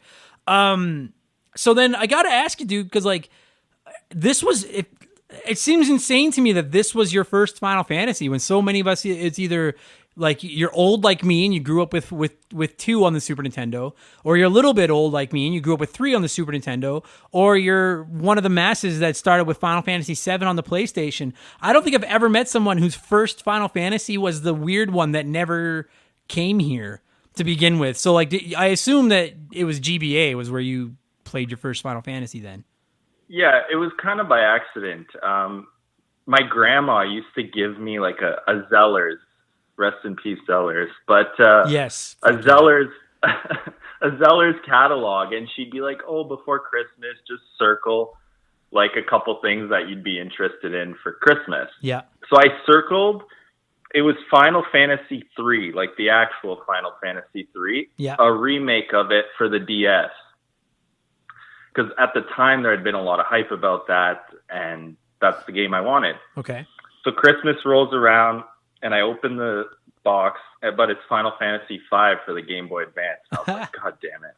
I was like, yeah, God. I was like, typical grandma thing. So I was just like, oh, thank you, right? But I never played it. I didn't touch it for so long. I had no desire. I thought the graphics, like I wasn't into 16-bit graphics at the time for some reason. Okay. Now I think it's gorgeous. Sure. But back then I didn't appreciate it. So then just one day, I had nothing to play, and I was like, oh, I guess I'll play this game. And that was my first, like, RPG, pretty much. JRPG. Wow. I had played Pokemon before, but this was the first JRPG. I love Pokemon, but, like, and I'm not disrespecting Pokemon, because I like it as much as the next person, but Pokemon is kind of to an extent, especially the early Pokemons, they're kind of baby's first Pokemon, or RPG. Yeah. Kinda. You know, like, they're not Final Fantasy. Dude, just shout out to old people that try to buy their grandchildren video games. That's such a pure story. You're like, I want Final Fantasy 3, and she just is like, wow, this one says Final Fantasy. It's like I go over to the drugstore near my house. That's where my PO box is, and they sell. It's a Shoppers Drug Mart, and they have video games. Even though I don't know who the fuck buys video games there, and it'll be like NHL 18 for like $50, and I'm like, there's some unsuspecting old person that's gonna buy that for like their grandson or their granddaughter and just be like, oh, look what I got you at the store today. And their kid's like, oh, thanks. Because that game's worth like 80 cents. But they don't know. They just see the words and they're like, all right, fair enough. So that's a great story. That's interesting. Yeah, you can't get mad. And I ended up getting Final Fantasy 3, not as good as Final Fantasy 5. Yeah, I was going to say that. Like, I have not played the original normal Final Fantasy 3, but I cannot imagine it's better than Final Fantasy 5. Because, so to get back to where you kind of kicked this off, man, I do, boy. Like, I mean, I agree with you in the sense of like, yeah, 5 does kind of get overshadowed by 4 and 6, the two Super Nintendo ones. And I got to be honest, like I've made my feelings about Final Fantasy 2 abundantly clear. That's one of my favorite games of all time. And I like Final Fantasy 3 or 6, whatever you want to call it, a lot. It's a great game. And I even when you suggested this, part of me was like, fuck yeah. Like, I've always wanted to see what was with the weird game that we never got. But there was also part of me that was like, there's probably a reason we never got this game. I can't imagine it's as good as the two Super Nintendo Final Fantasies. So it was in their shadows, even in my eyes. And then I sat down and played it, and I only finished this game a couple days ago. And I gotta tell you, Ben, I mean, straight up, I like it better than Final Fantasy VI. And I put it right beside Final Fantasy IV, which is that's my first Final Fantasy and my first RPG. And like, I in ways, I like this game better. This is such a fucking great video game. So shout out to you for making such a great pick. And frankly, the story is a little bit basic. It's not. I had read reviews that said the storyline is awful. I don't think it's awful. I do think it's kind of boring. And well, yeah, it's kind of boring. It's pretty generic, but sometimes the Final Fantasy stories get a little bit out of hand. So it's kind of refreshing to just have like a generic story with a couple twists and turns. Yeah. So like, if you've never played it, you guys, the long and short, this is a completely spoiler-free summation of the story.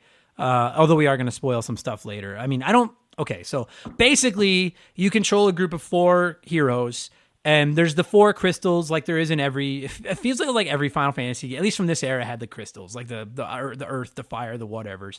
And the 4 crystals are like keeping this bad guy, Exdeath, kind of locked in a void alternate dimension, I guess you would say. Like in the void, they call it the void. And then the crystals end up shattering. And when the crystals shatter, it releases Exdeath.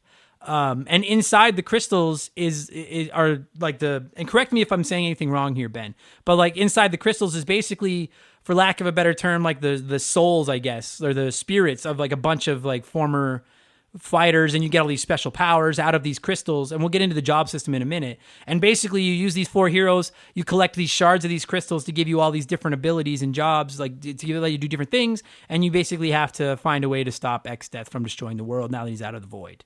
Did I fuck anything up there? That was a good summary. Yeah. That was perfect. So like, I know that might sound like, oh wow, that sounds like an interesting story, but it's not. Like, there's not a ton of twists and turns. There's a couple, but it's not.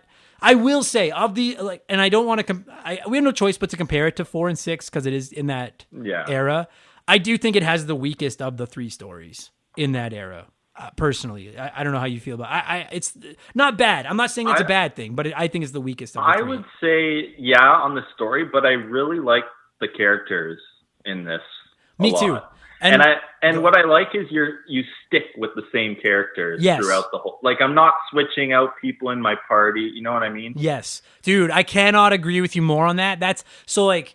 I think I'm in the minority here, but my biggest criticism, and I say that in air quotes, of Final Fantasy VI is that I almost get overwhelmed with the number of party members I have. Yeah. Because I like to use everybody and keep everyone leveled up. That's why I've always liked Final Fantasy IV, because you never get to pick your party. It tells you who it is, but it's constantly switching out characters. Like, your party never stays the same for more than a few hours, it seems like. Whereas in this game, you guys, there are 5 playable characters, and you always have a party of 4, and you never get to choose what party of 4 you're taking. It just tells you, and it's very little switching out between the 4 characters.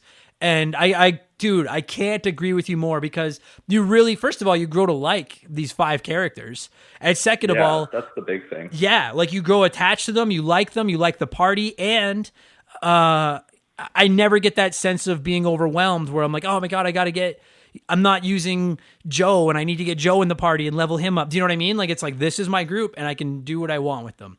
And I can't agree with you more. Great fucking concept. Another thing is having them all with you at all times. It's like, oh, you didn't have this character in your party when you visited this town, so it didn't trigger this cutscene. Yeah. It's like, no, you have them with you all the time. That's the other thing I stress out about in games where I can switch out of my parties, is I'm always scared I'm going to miss something because I didn't bring the right person to the right event. And yes, dude, 100%. And that was another huge plus to this game, was that was never a worry. No matter, because like you can go and visit, like I don't know if it's completely optional. I want to say it is. Like, so the main, I guess, kind of the leader of the group is Bartz. I would say, is he kind of the main, the one.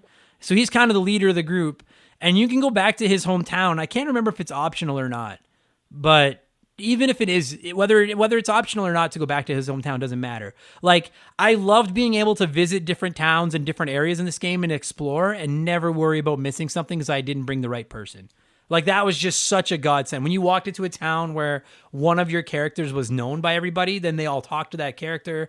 And it was almost comforting to just know that I wasn't going to miss anything like that. Because I'm OCD about that shit, drives me fucking crazy. Yeah, same here. Like, it just eats at the back of your mind, right? Yeah. You're like, oh, wait, should I have had him in my party for this? But that's one of the things I like about it. It's just simple. Yeah, I agree with that. Like, and you know what's really wild about this game is, outside of the job system, which we're going to get to in a couple minutes, because that's the meat. To me, that's the meat of this game, is the job system. And we'll get to that in a minute. But aside from that, when you just talk about the characters and stuff themselves, this game really does keep it simple. And I love that. Like you said, frankly, the story is not overwhelming. The story is very easy to follow. You're not worrying about who's in your party at what given times. I honestly didn't even find the world map to be overwhelmingly big. Like, I could have finished this game at least 5 hours earlier than I did, but I explored it because I was like, there's literally, near the end of the game, when you've got the biggest map to explore, I don't know, there's 20 places to explore, tops? Yeah. You know, and I don't think it's spoiling anything by saying you get an airship, because it's Final Fantasy. Of course you're going to get an airship. So like, you get a hold of an airship, and then you can just like, the places are all marked on the map. They have like the little flashing dots to tell you. And it's a really simple, I spent, a good 3 or 4 hours just basically, I started in like the top left corner and just worked my way through the map. And I found a whole bunch of things that are optional, like some optional summons and stuff like that I was really proud of finding. But I never found it overwhelming, like I was missing anything, and you're right. Simple is, I don't hate big complex games, but like sometimes less is more. You know what I mean? Like, just make it good, and just give me enough of the good. I don't need tons of the okay. Give me enough of the good. Yeah, like I think as like the series went on, they kind of made it more and more complicated. Yeah. And this one I find it finds the perfect balance in like every area. Like, it's not too good at one area, but it's just balanced throughout. Yeah. Yeah. Agreed. I loved it.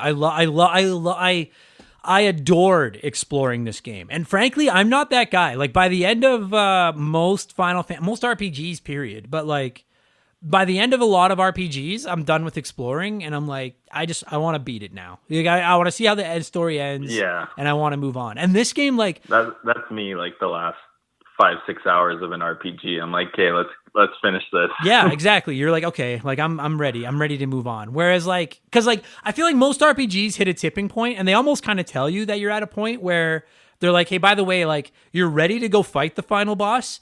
You can go look for whatever you want, do whatever you want. But once you enter a certain place, like a tower or a dungeon or fucking, in this case, a void, whatever, they're like, this is the point of no return. Like, once you go there, you're finishing the game. And and I like it when they do that, because I'll usually look around for like an hour tops, and then I'm like, all right, I'm ready to just put this game to bed. Whereas this one, I was like, I want to look around a little more. And it was admittedly, and it's, we're running out of things I can say without getting into the job system. But admittedly, part of the reason that I was taking the time to look around was because I was trying to get a couple more abilities unlocked from some jobs. So I was kind of grinding for AP while I was kind of exploring at the same time.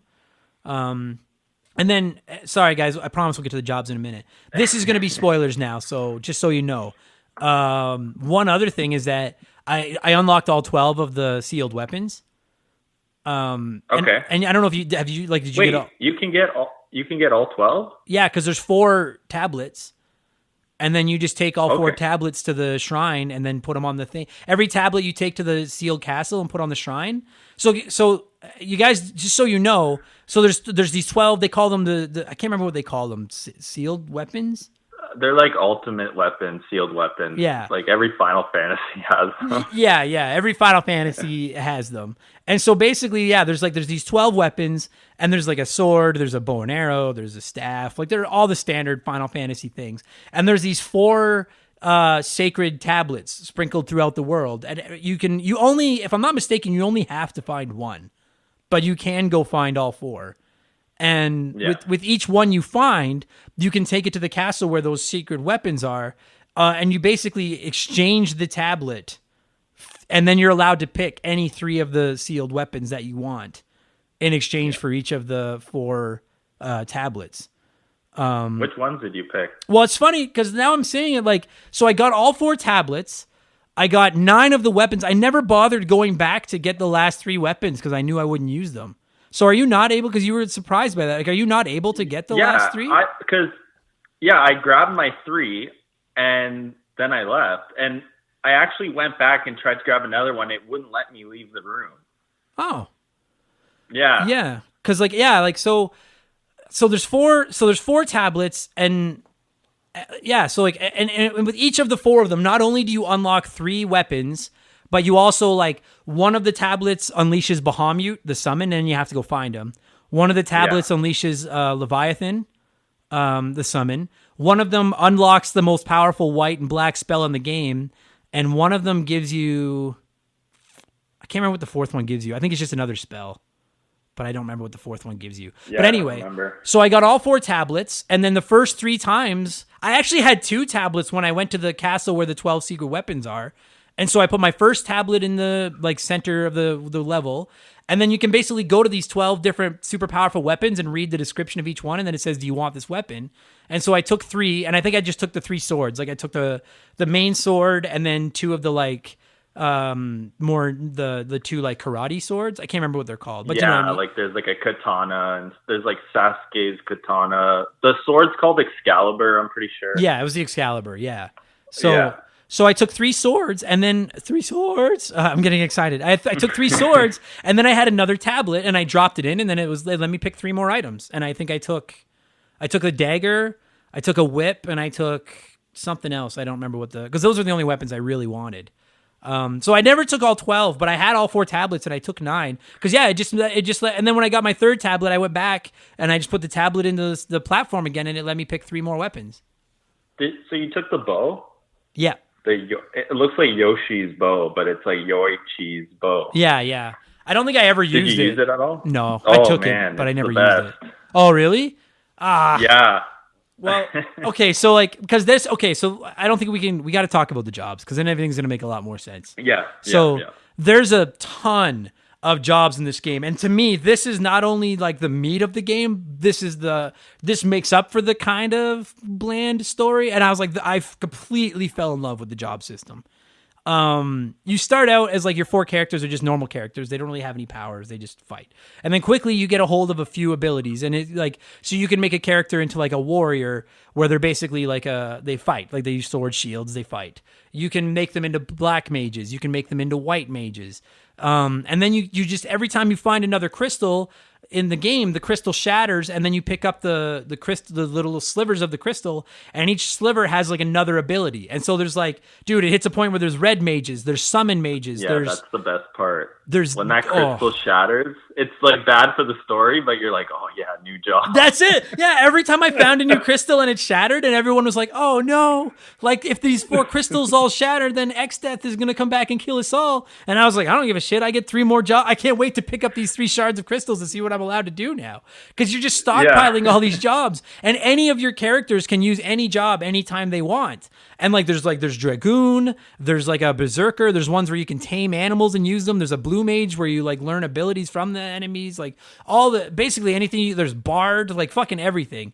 And then so many, yeah. Oh yeah, and it's awesome because at any time you can just attach any job to any character you want, and then as you fight, your characters, in addition to getting experience points, they get AP, and the AP levels up their jobs, and the higher level you reach at a certain job, the more abilities you get from that job. So like, just for argument's sake, like a white mage at level 1 can use like level 1 white magic, and then at level 2 they can use level 2 magic, level 3, so on and so. And I use that as an example because I think the mages are maybe the most basic of all of the tiers. Like some of them get crazy. Like there's like a ninja one where like you can get the ability to fucking turn into like a shadow and then enemies can't hit you for a couple turns. You get the ability to be able to run away from a lot of fights. There's like steal abilities, there's throw abilities. There's tons of abilities. And the greatest thing is every time your character levels up in a certain job, whatever ability you unlocked, they keep that ability forever. So then if you take your character and decide that like, this character's a level 3 white mage, I don't want to worry about I don't want to make her a stronger white mage. I'm going to turn her into a warrior now so she can use swords and shields. They all default with, minus a couple exceptions, they default with an attack command and an item command. And then they have 2 commands that are kind of free roaming in the middle. And one defaults to whatever the default command is for that job. So like when you're a white mage, the default command is white magic. But your 4th command, you can set to any command you've unlocked so far. Am I right? Did I say that right? Yeah, that's perfect. Yeah, you can like have like a summoner who can use black magic or like a warrior who can use white magic. Yeah. And it's that's super customizable. Dude, that's the secret sauce, is you can customize your characters however you want. And then near the end of the game, well, I think you can set it at any time. You can set a character to a freelancer because every class can use certain types of weapons and armor. You can mix and match your abilities based on whatever abilities that particular character is unlocked. But like if you use a white mage, like if you set their class to a white mage, so every time you get AP, you're leveling up your white mage ability, you can't equip swords to a white mage. Like they can't use them. But if you unlock the sword ability with the warrior and attach it to a white mage, then the white mage can use his sword. Or you can set characters to freelancer, then they don't collect AP, but you can plug in any 4 commands you want into that slot, and they can use any items, like any equipment in the game.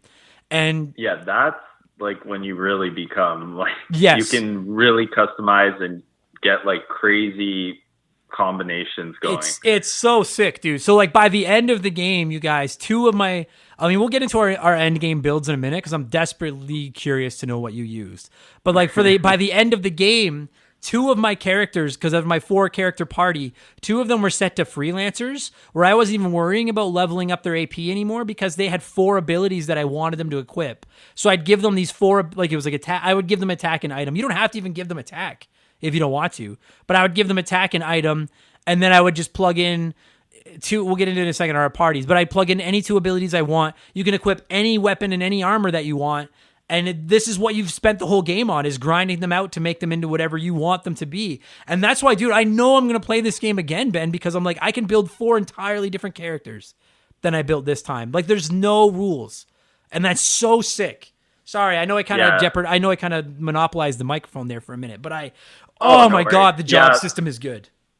I had to change a couple up, but some of them I had to keep the same jobs as like I made them as a kid. Like it just didn't feel right. Yeah, you have to. I would say you have to change jobs and kind of level up each job with every character, or else the end game's just going to be so hard. Yeah, like, I can't see how you keep one job on one guy for the whole. No, whole I game. agree. Because like I say, at the early part of if I'm not mistaken, at the early part of the game, I think the first jobs you get are like knight or warrior or whatever it's called. Basically like a warrior, like just attack and defense. Yeah. You get the white mage, the black mage. I think you get a blue mage.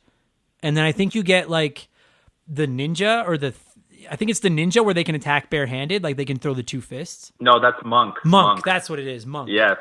Yeah, monk. And so you start out with like 4 or 5 jobs. And so like at the early part of the game, you're basically like, I know personally, like I made one character a knight, one character a white mage, one character a black mage, and one character a monk. And that was like, there's my basic loadout. But then I don't want to say it becomes overwhelming because it doesn't. It becomes exciting, but you end up with so many jobs that you can mix and match and do whatever you want with. That like not only do I agree with you that I think it'd be a bad move strategically to just roll with like one class per character, but it'd be boring. Like why? There's so many things you can do. Like get creative with it. You know. One I didn't mess with was chemist. Like I had no desire to mess with the chemist. Same here, dude. There was like I never used chemist. I never used the bard. I never used the what was it called? There was like I can't remember what it was called, but basically like an animal trainer where you could like catch enemies and use them.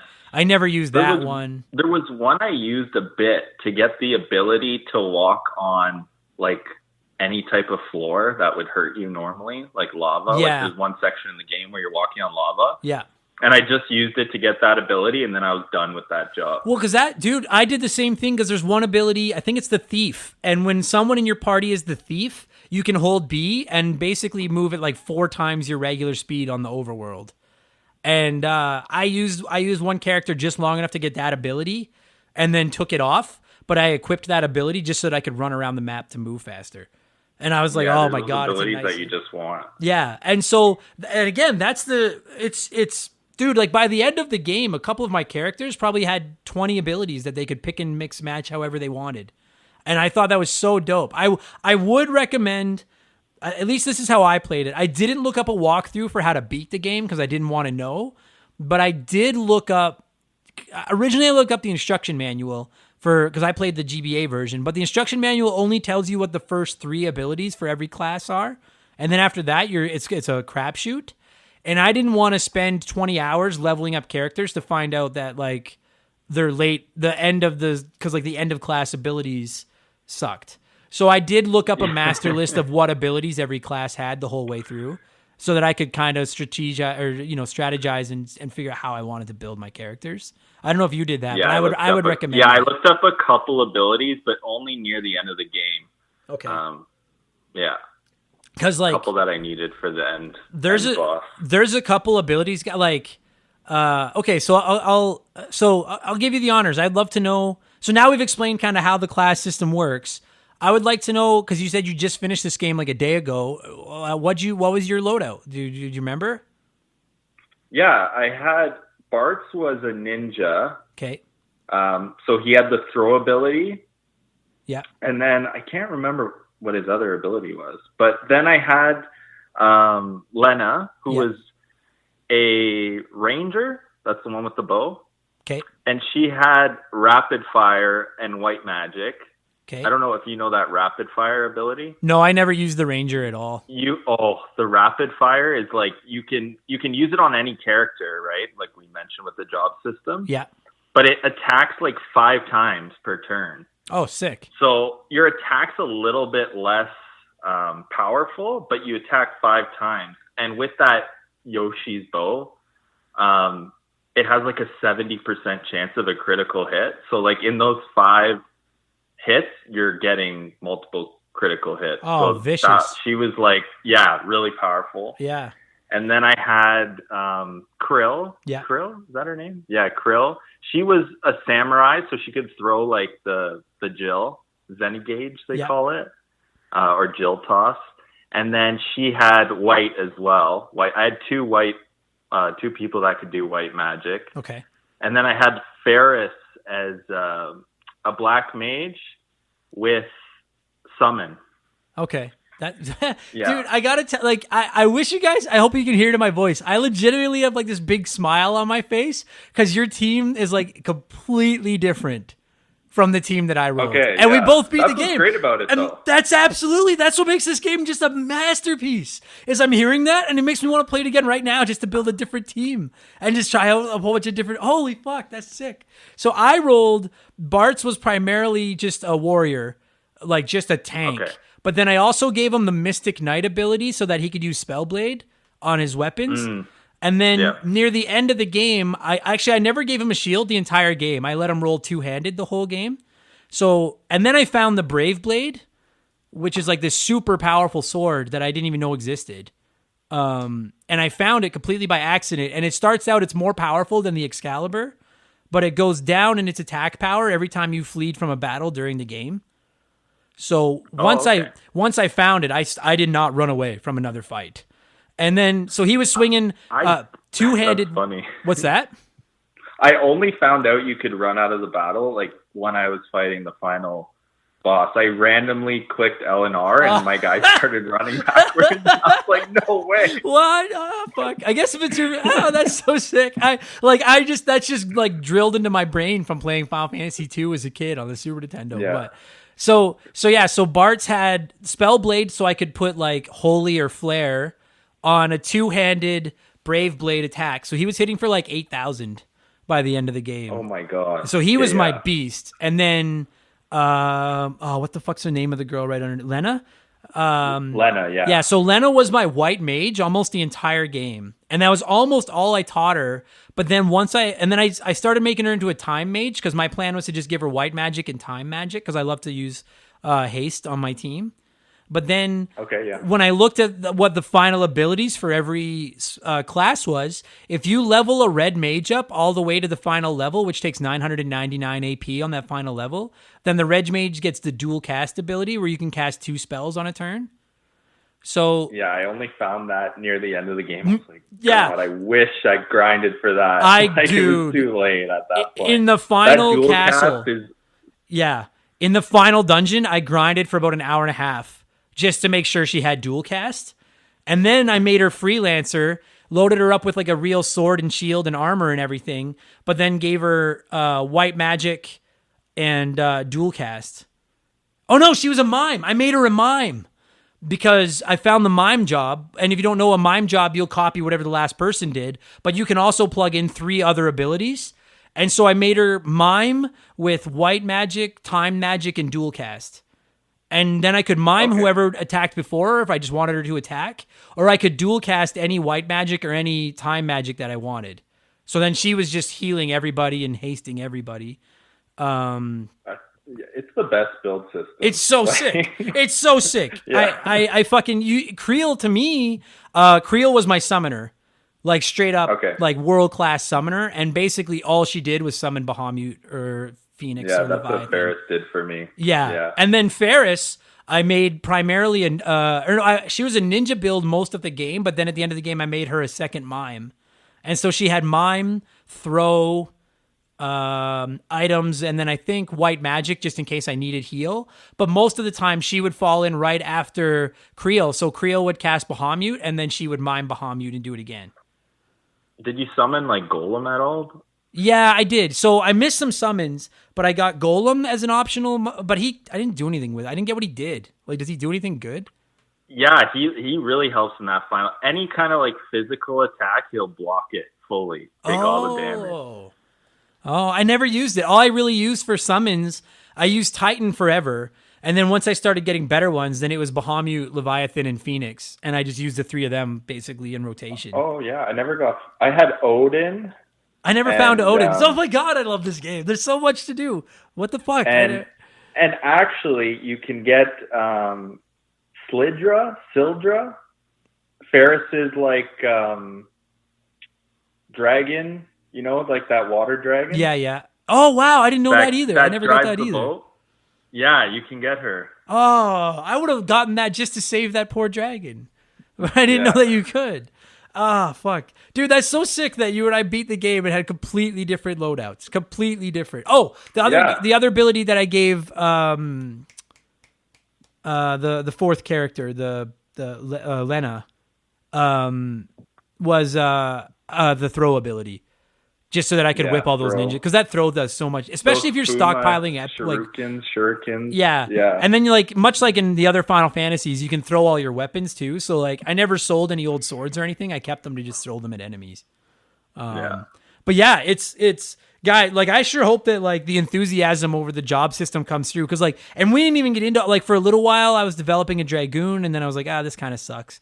Yeah, I didn't like the Dragoon. I was trying to do the same thing, and it just didn't click. No, which sucks because, like, again, like Final Fantasy 2/4 is my favorite ever, and Kain is like he's the boss in that game, and he's a Dragoon, and you just use the jump, and the jump is all world. But it just never doesn't work in this game. Yeah, it didn't work in this game. But like someone's gonna reply being like, the Dragoon's the best job. What do you well, dude, I will tell you guys, when I unlocked the Dragoon job, I was so jacked because I was like, I gotta have a Dragoon. That's fucking Dragoons kick ass. And then I was like, no, it kind of sucks. So we haven't even gotten into all the jobs, but that gives you guys an idea of just the insane. Like, there's jobs that neither of us even touch. The insane amount of customization in this game. Like, I have zero doubt that I'll play this game again and just roll out 4 completely different party members and just see what happens if I roll out a different party. It's just, I was in love with it right away. And as more jobs came up and I started mixing and matching abilities and realizing what I could do with them, I was like, this is fucking sick. So much fun. And I will say that, like, I'm a traditionalist with my Final Fantasy, where I like it when characters just learn spells as they level up, as opposed to having to buy the spells. But I do like the way that in this game you just buy spells, and then anyone that has like white or black or time or summon or whatever equipped can use any spell up to the level that they're equipped to use it on. I really like that system a lot too. I like the spell buying too, because it won't let you buy it more than once. So whenever you get to like a new town or whatever, you just start mashing A to buy, and it won't buy it if you already have that spell. I like that too. If I have my one criticism, I think, of the spells, and maybe it's in there and I didn't see it, was like, just for argument's sake, like you have Cura, Curaga, whatever. And that's like level 1, level 2, level 3, or it doesn't. And if I'm wrong, tell me, Ben, if you know. But I don't think it tells you what level the spells are.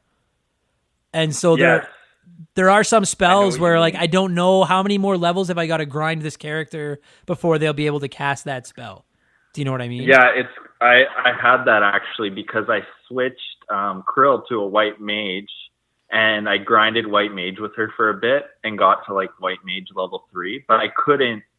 When I switched her to something else and gave her the white magic ability, I couldn't cast Curaga because it was too high of a level white magic spell. Yeah. But like, they don't tell you that. No. And like, you realize in the battle when you go to cast Curaga, you're like, oh shit. Yeah. And then you realize that Cura only does like fucking 250 HP each or whatever. And you're like, fuck me. Oh, dude, that was another thing I did for like 3/4 of the game, was I gave Lena a healing rod, and she never even attacked anybody. But this healing rod did about 450 cure if you attacked your own teammates.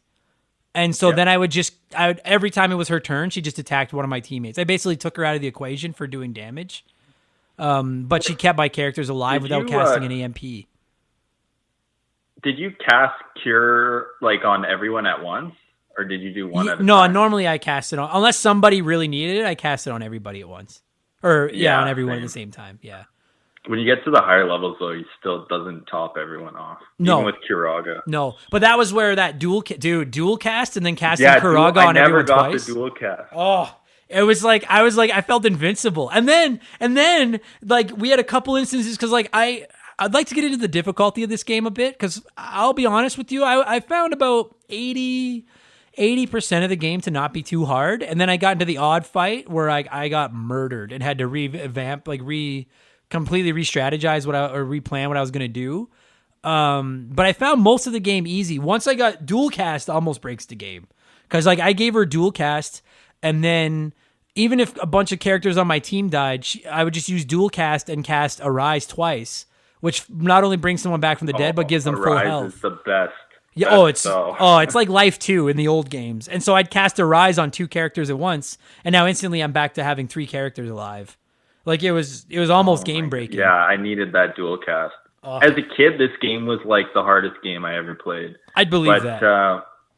Now, it's not too bad. All you need to do is grind a couple areas a bit, and you're good to go. And you can buy, like, tents are not expensive. You can buy, like, 100 tents, 99 tents, and just grind for a bit. Yeah, the only thing I found, like, to me, the reason this game would get difficult would be, at least from my perspective, I look at it as like, anyone that hasn't played this before, I would tell you, like, when you pick it up, don't stick to one class on a character forever, but also don't just constantly flip between it. Like, you need to, like, over time, you do kind of have to decide, like, this is somewhat the route I want to take these 4 characters, because otherwise you're going to reach the end of the game and they're all going to be like level 2 at like 8 jobs and you're fucked. Like, you need to have those high end abilities toward the end of the game, in my opinion. Yeah, you gotta stick with the job for a bit. Yeah. And then switch it up. Yeah, like, and some of the jobs they max out at like level 5. Some of them max out at level 7. So. Yeah.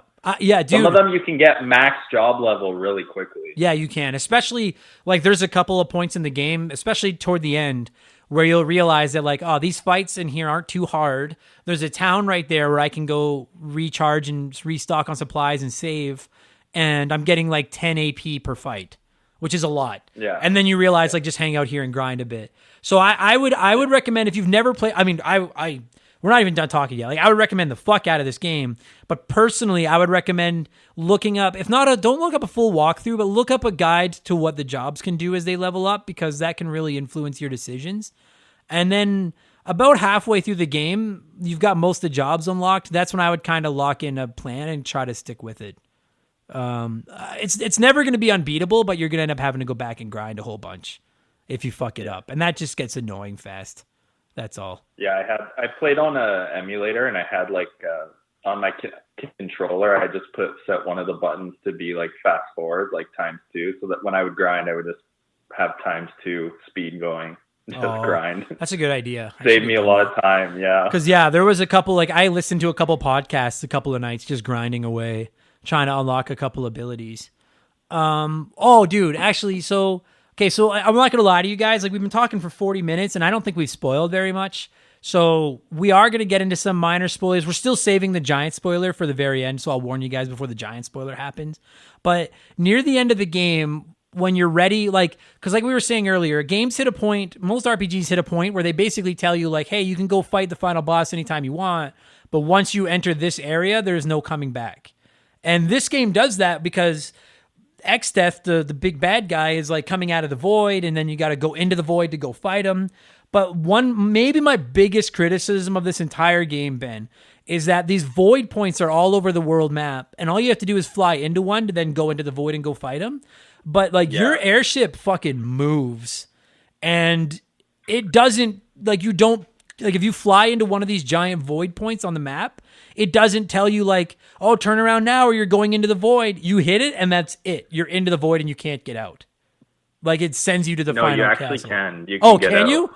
Okay, because I was so angry. I literally walked all the way back from Exdeath, all the way back to the ship, and you just go to the steering wheel of the ship, and it flies you back out of the void, and you can go back to the main overworld. I swear to God, I reset one of my I lost probably a good half an hour worth of work because I hadn't saved, and then I got pulled into the void, and I was like, no, like, I'm not ready yet. And then I couldn't figure out how to get out, and so I just was like, for fuck's sakes, that's stupid. But all you have to do is go to the steering wheel of your ship and hit the button. God damn it. Hit A, yeah, and you're good. You're back out of the void.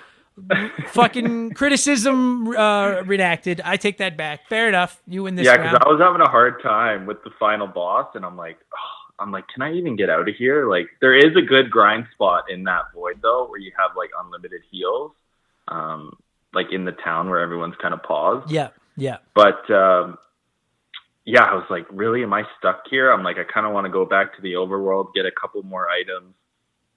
And so I Googled it, and they're like, yeah, you can get out. Just go back to your ship. It's a long walk. So I'm like, oh, my. I never realized that, or I would have done that. God damn it. Because that's, fuck. I was so angry about that, and now it turns out it's not a big deal. That said, though, like, these void spots are all over the map, and you. I agree. Yeah, you can fly into them super easy. It just sucks you in. Yeah, and you, like, again, you're like, this airship, to its credit, because like a slow moving airship would suck. This thing fucking motors, but it's super easy to, like, you have a split second when that void enters the screen to stop moving or turn, or you fly into it. Once you fly into it, then you get pulled into the void. But I didn't realize you could fucking get out. Yeah. God damn it. Yeah, you can get out. There's a couple of bosses that I found quite difficult. And so there's one, and it's near Exdeath, and it's optional. And I was walking through so Exdeath is like the final boss of the game, and I'm walking through like his final dungeon level. Like I'm 2 minutes away from him. And there's a treasure chest at the bottom of this set of stairs. And I was like, I know exactly what you're talking about. I was like, oh, fucking treasure. And I open it up, and there's this like dragon. It's like, an enemy attacked. And there was this dragon. And I can't remember the dragon's name. Do you remember what it is? Silian, something? Yeah, something like, it's like this golden dragon kind of crystal. Yeah. And I was like, all right, fair enough. I'll fight this. I want the treasure. I'll fight this dragon. And it hits you with a tidal wave at the very beginning of the fight. It hits you with a tidal wave, and the tidal wave does like 8,000 damage each. And my characters each had like at its high. Bart's was the highest HP, and I think he had 2,500. And that was it. And then I had to go back to my save point, which was like half an hour ago. And I was like, what the fuck was that? And I never did fight that guy. I tried 3 times. Never Me neither. I gave up. Right? Did you? I was like, I could fight him because if you have the coral sword, it like heals you if you get hit with that. Yeah. But I was like, whatever. I'm over this. Dude, I'm like, I'm going. I went as far as to like I equipped. I can't remember her name now, but my girl that had the dual cast and the white magic, I equipped her with the coral thing.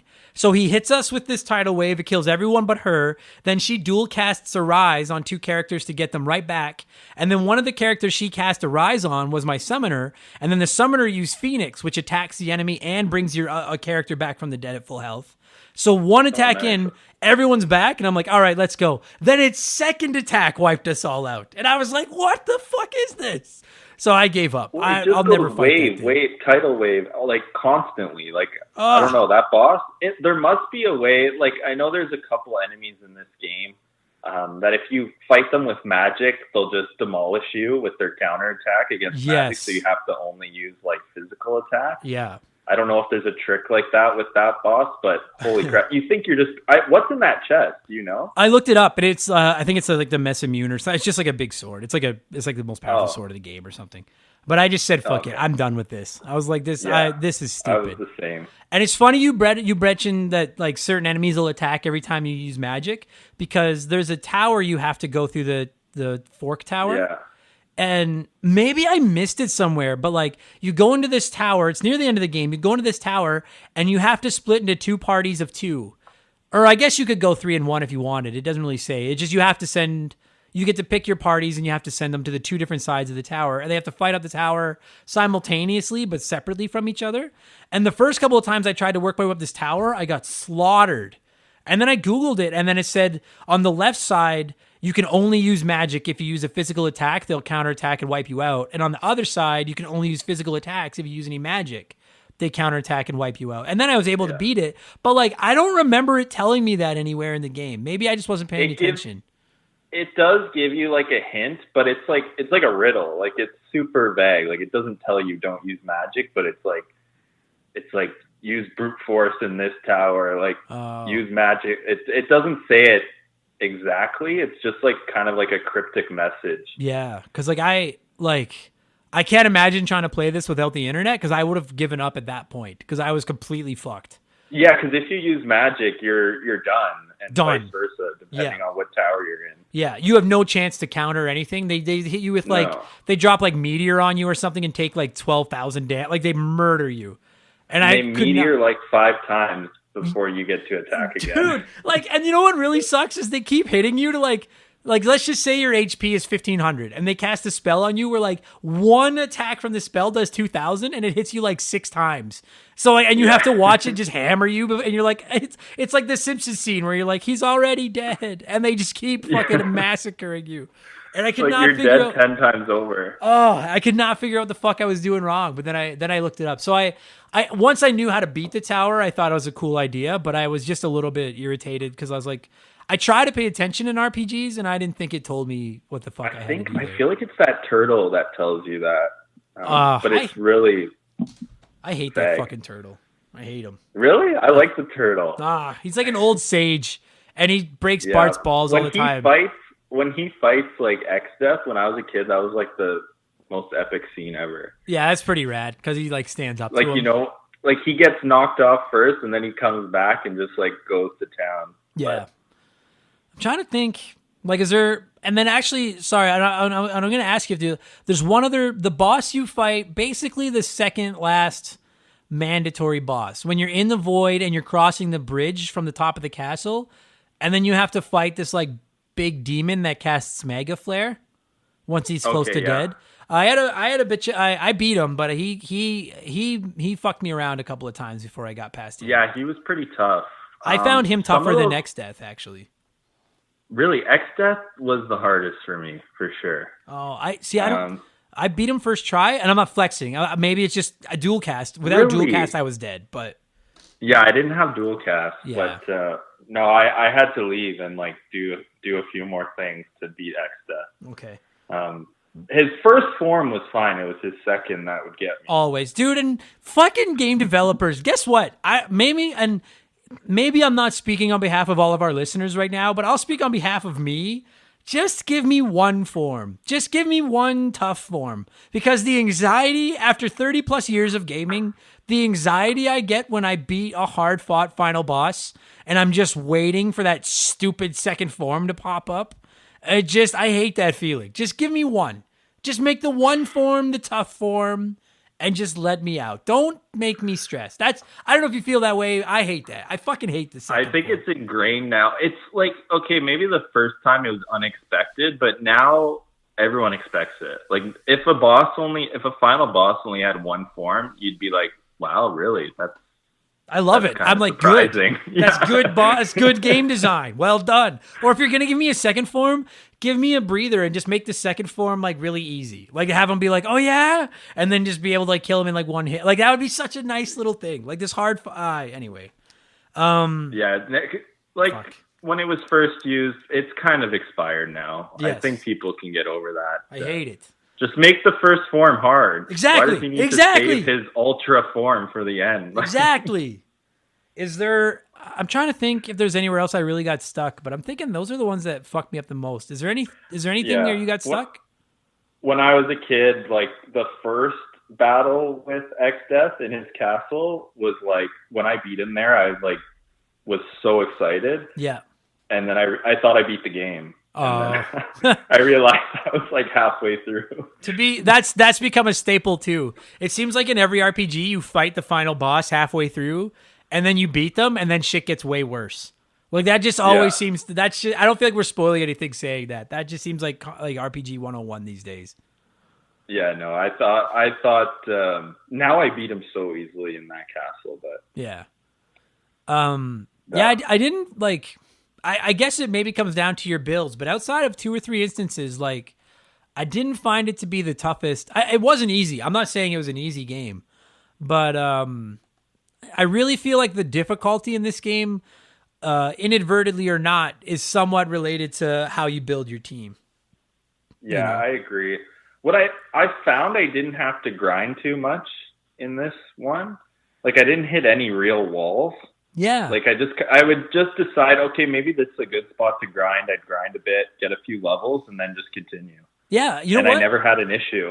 Yeah, the only time that I really grinded, like, 'cause there was same thing. There was a few instances where I just got comfortable and was like, I'm just gonna, I'll just listen to a podcast and just try to level up some abilities here. But the only time, there was never one time in the game where I felt forced to grind. There were a couple instances where I chose to grind. But there was never a time where I got stuck and just realized, like, I'm so criminally underpowered right now, I'll never be able to beat this. Like, I never found that once. And in a game, I want to actually just point out, like, tip of my cap to the everyone that worked on this game, the developers, because, like, in a game with this much customization, where, like, you don't know what the fuck players are going to do with these 20 or whatever jobs you've given them, to make a game where, like, I don't really feel like you're ever at a point where you're completely forced to grind. Like, that's good game design, because that can't be an easy thing to do, to balance a game like this with that many options and abilities. So I'm really impressed. I was so impressed with this fucking video game.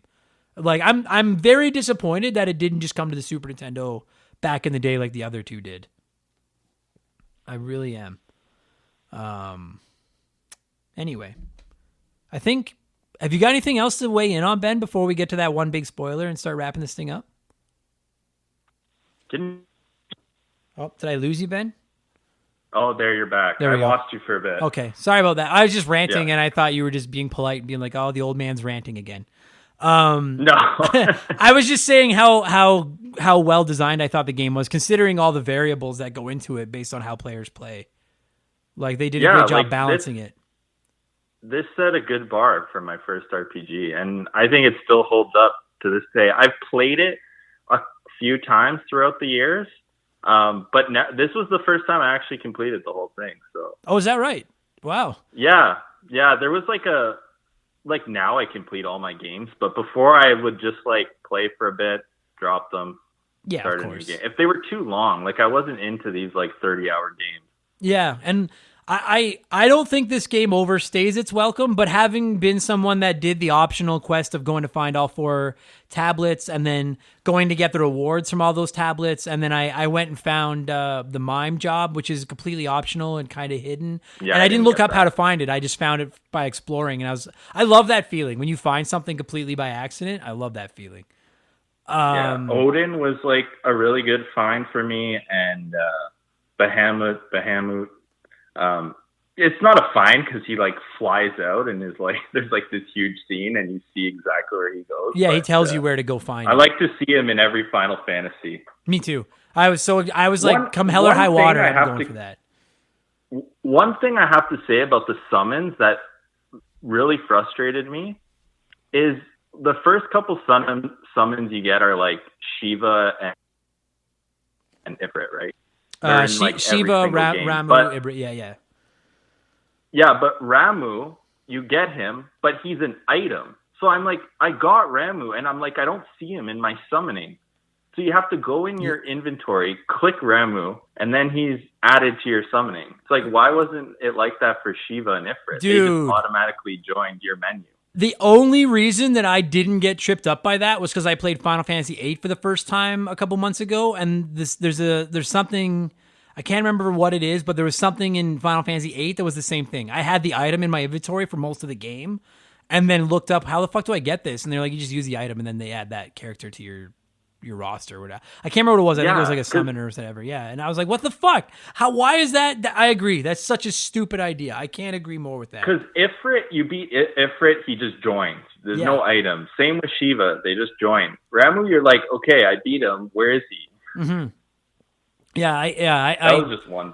I hate that. I one thought that thing was so like, stupid. I had to Google that. Yeah. I hate it. I agree with that. I mean, that said though, like we're getting into that spoiler in a second, but it's a great game. I didn't think it overstayed its welcome. Like I said, I went after all the optional tablets. I explored the world for a few hours. I went and got some optional summons, and I was ready to beat it. Like by the time I got there, if there had been like another 10 hours of game when I got into the void to go fight Exdeath, I might have been like a little bit like, oh, for fuck's sakes, let's go. Because like the job system, to me, the job system negates the semi-weak story to the point where the game is so fun that I barely even, all I need to know is that I have these 4 characters, these 5 characters, and we have to go fight Exdeath.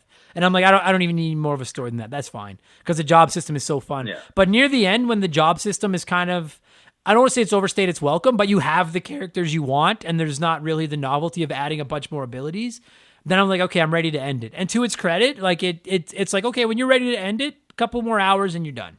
Like I liked that. Yeah, the game paced itself perfectly. Agreed.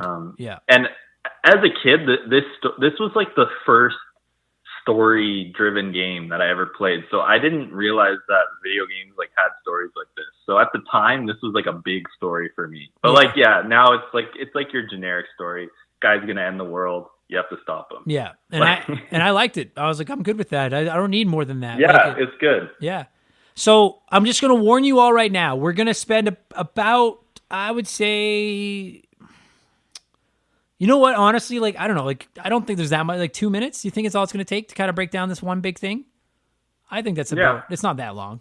So what we're going to do is we're going to score the game now. Then we're going to spend about 2 minutes on this topic, and then I'll fade the podcast out, and then I'll come back and do the end thing where I thank everybody and stuff like that. So if you don't want that one spoiler, we'll give you your score now. Then I'll warn you all before we get into the one big spoiler. So, and I don't think we've spoiled any, like, I don't think that we've said anything right now where if you played this game for the first time now, we've spoiled it for you. I think you're still pretty safe.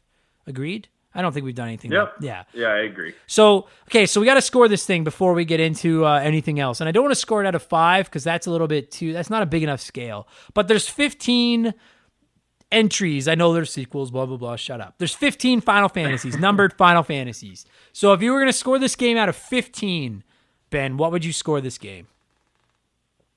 Oh, I would give it like a 13.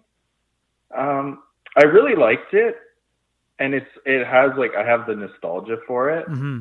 But I think I don't know if it's my favorite Final Fantasy, but it contends for the number 1 spot.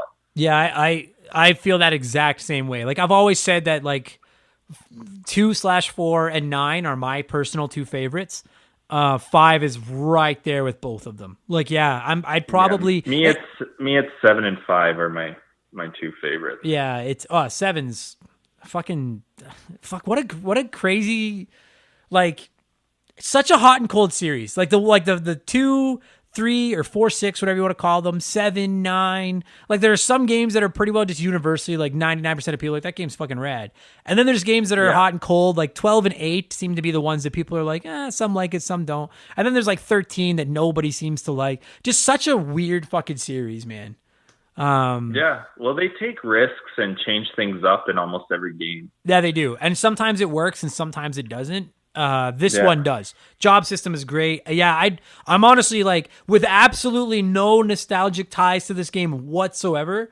Like I'm gonna go like 14 out of 15. Like I'd give it a 9.5 out of 10 on a regular. This game is, I loved it. And honestly, Ben, I'm not gonna lie to you, dude. When you won the draw, and I said, "What game do you want to cover?" and you were like, "Final Fantasy V would be great." Part of me was like, fuck yeah, I've always wanted to see what that game is about.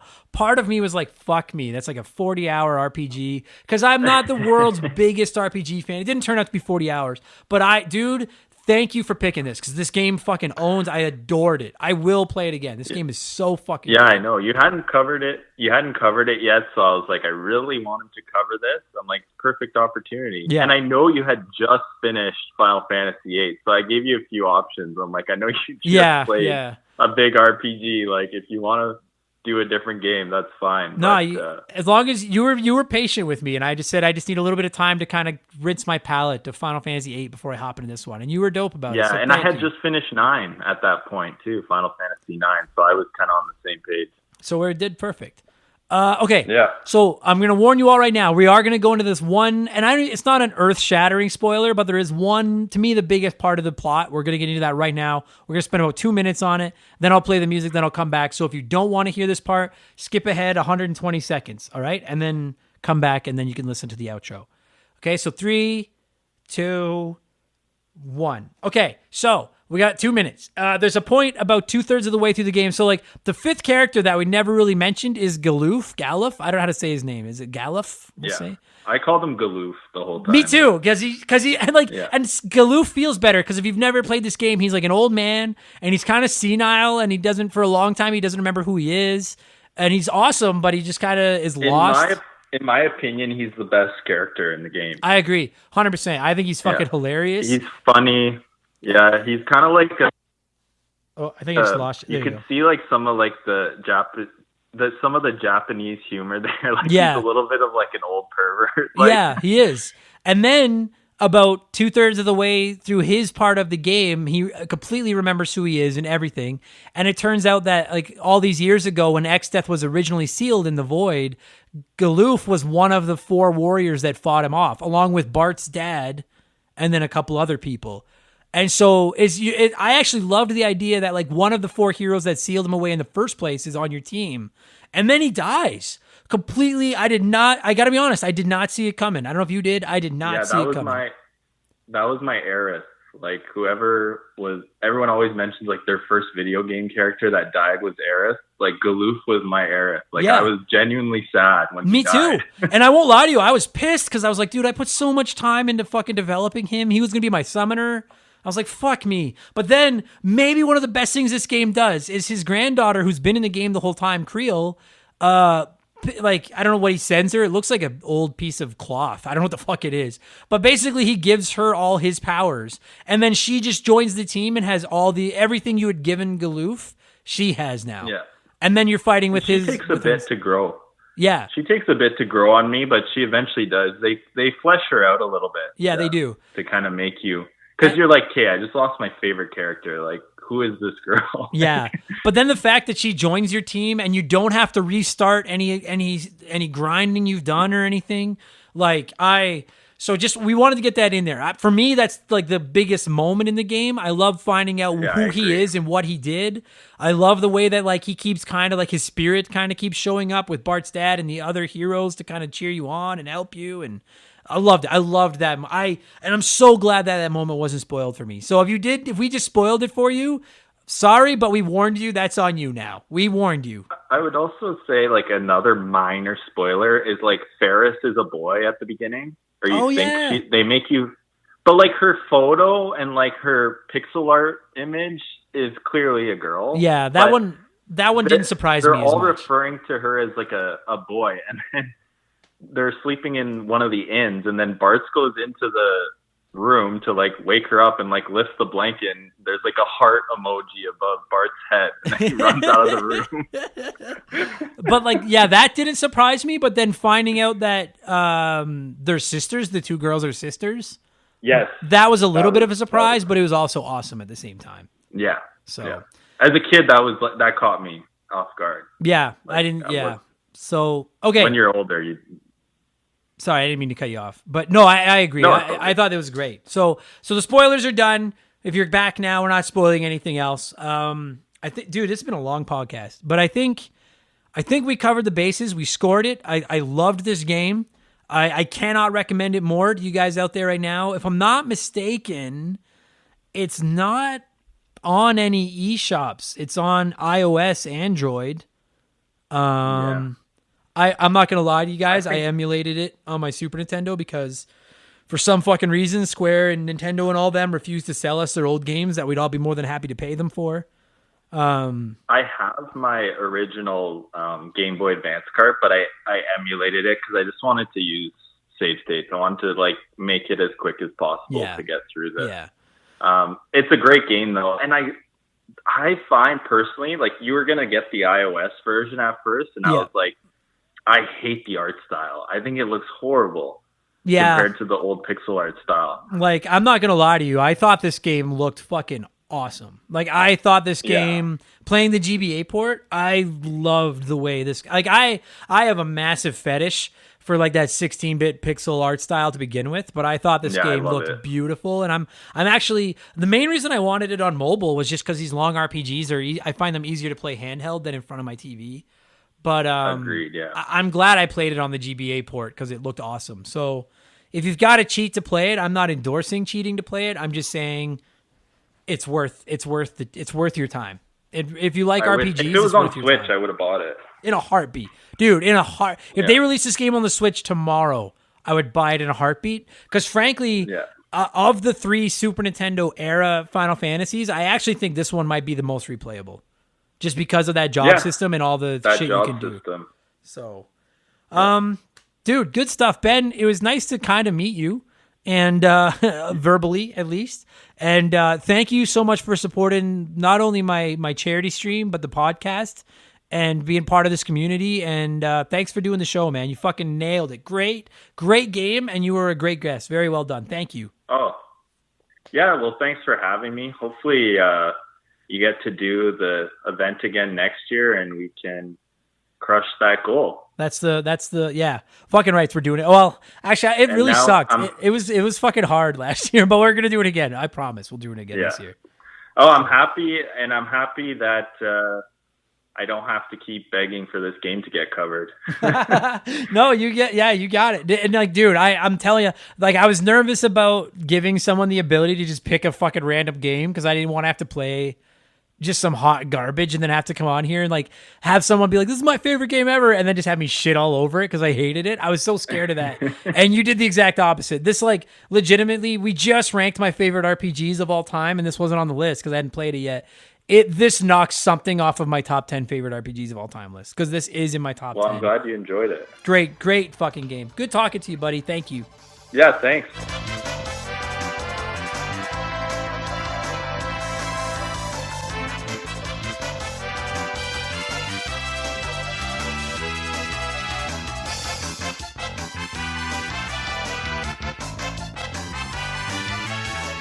And that's going to do it for this week's episode. Ben, thank you so much, not only for joining me on the show, but for showing the patience in waiting for me to play Final Fantasy V, for picking such an awesome game in Final Fantasy V, and most importantly, for donating to my charity stream back in December, because we raised a lot of money for children's hospitals. And really, if there's anything everyone can get on board with, it's that children deserve to be taken care of. So just wins all around. I really enjoyed this episode, and Ben, you fucking killed it. So thank you so much, my man. And thank you to everybody else out there for listening to the show. I appreciate it very, very much. If you're enjoying what we're doing, consider supporting me on Patreon. It's only $2 a month. We're not IGN. We're not Kotaku. We're not GameSpot. I don't have a giant corporation backing me up.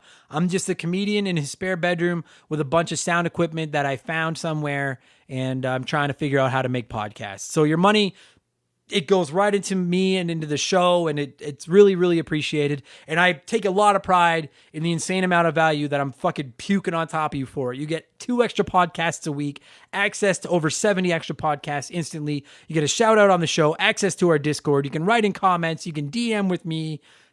There's a lot over there. Patreon.com/rememberthegame. This Sunday's episode of Expansion Pass is going to be all about Mario, which I think is going to be a lot of fun.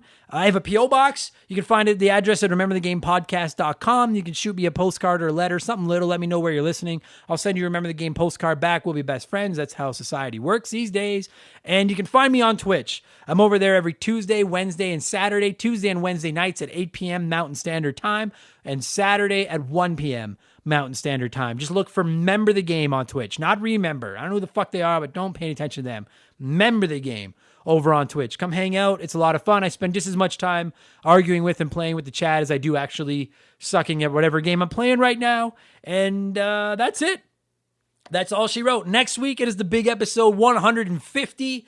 We're going to be talking about the original Super Mario Brothers, the game that is responsible for everything I've become. It is going to be a long one. The game chat portion itself is an hour 35, hour and 40 minutes long. And then the intro is going to be on top. I hope it's going to be a fun episode. I'm sure it will be. Thank you all for helping me get to 150 episodes. Thank you for listening. Thank you for all the love and support. You guys are the best. And I'm going to go drink some coffee. So I'm going to leave. But thanks for listening. I'll talk to you guys again soon. Cheers. Remember the Game is brought to you by our Patreons. I could not produce all the content I churn out every week without your support, so I would like to take a quick moment to thank everyone that has supported us at patreon.com/rememberthegame. And oh God, there's like 270 names this month, and I'm just got them in a random order. I'm gonna fuck some up, so if you want to listen to it to see if I fuck yours up, go ahead. And just a quick note, I record this at the beginning of every month, so as I'm recording this right now, it's May 4th. May the 4th be with you. And I fucking hate that joke. And I record this at the beginning of every month because it takes a long time to do every week. So if you signed up after May 4th, thank you so much. But you'll be added to this in in June when we record the next one, okay? Here we go. A huge thank you to Broken Spoilers, Matthew Day, Plucky Beast, Super Dave, Owen the Game Furchuck, Brynamite, Joe Kirby, Dale Baker, Ian Watts, Jeff Bergeron, Paul, Ronnie Sachs, Hammond Egger, Josh Valentini, Chance McCoy, Sean Radford, Karth from KOTOR, Sean Scott Roseberry, Shannon Willis, Astral Soul, Big G, Classic Crusade, Russell Aldridge, El Sock, Adam Ferrer, Tom Maya, Oprah's Iron Fist, The Old Man of Gaming, A Sharp J, Lee Sparks, Zonko 504, Scarlett, Kyle Bolton, Chris Freeman, Tom Calvert, Seth Mayfield, Jose E. Marco, Titan Entertainment, S2 Vaughn 5000, Bones 02, Guest House Productions, K Cuz, Candido, Born to Do It, Daniel McKee, Dan Wagner, Elijah 232, Joseph Gonzalez, David, Tim Chambo, Captain Cool, Explode Processing, Nathaniel Shelley, Swedish Fish, Lee Whitworth, Tense Sparkter, John DeShazo, Squints, Carmichael Nicholas, Gary Heather, Corey Street, David Phillips, I Worked at Subway, Raul Aguiar, Joel LeBlanc, Johnny CCDC, Wolf Magic 21, Paul, Fob, Kerry Waka Waka, Ryan McCowan, Trevor Oakes, Mike Burks, Nathan Freak, Too Loud for the Crowd, Pizza Power, Matthew McLean, Doogie, Logan Hale, Cody Poland, Murat Pepper, Spencer C. Weiss, Chris Copland, Electronic Emotions Program, K-Jam, Lord Finish, Aaron Baker, Dane Upton, Goth C, Good A, Mega Man 2 OG, Mick Jr., Jafar, Rogue Agent, Thor the Hammered, Stefan Fukasawa, Joshua Davis, John Byrne 86, Andy Hudson, Retro Bismol, Sam Wright, Devin Gordon, Seriously Ron P, Derpimus Prime, Mr. Meeseeks 0406, Ninja Lunchbox 79, Wolfgang, Darren Bugnish, Troy Ksuniak, Brian Robbins, Ferdy Martinez, JB Retromania, AJ Freeman, AJ Jones, Kevin, The Anti-Spatial Podcast, The Novel Console, M. Falf, Zoo Troy, The Honest Pokemon Trader, Sean Clifford, Pie Messiah, Jesse Clark, Kelly,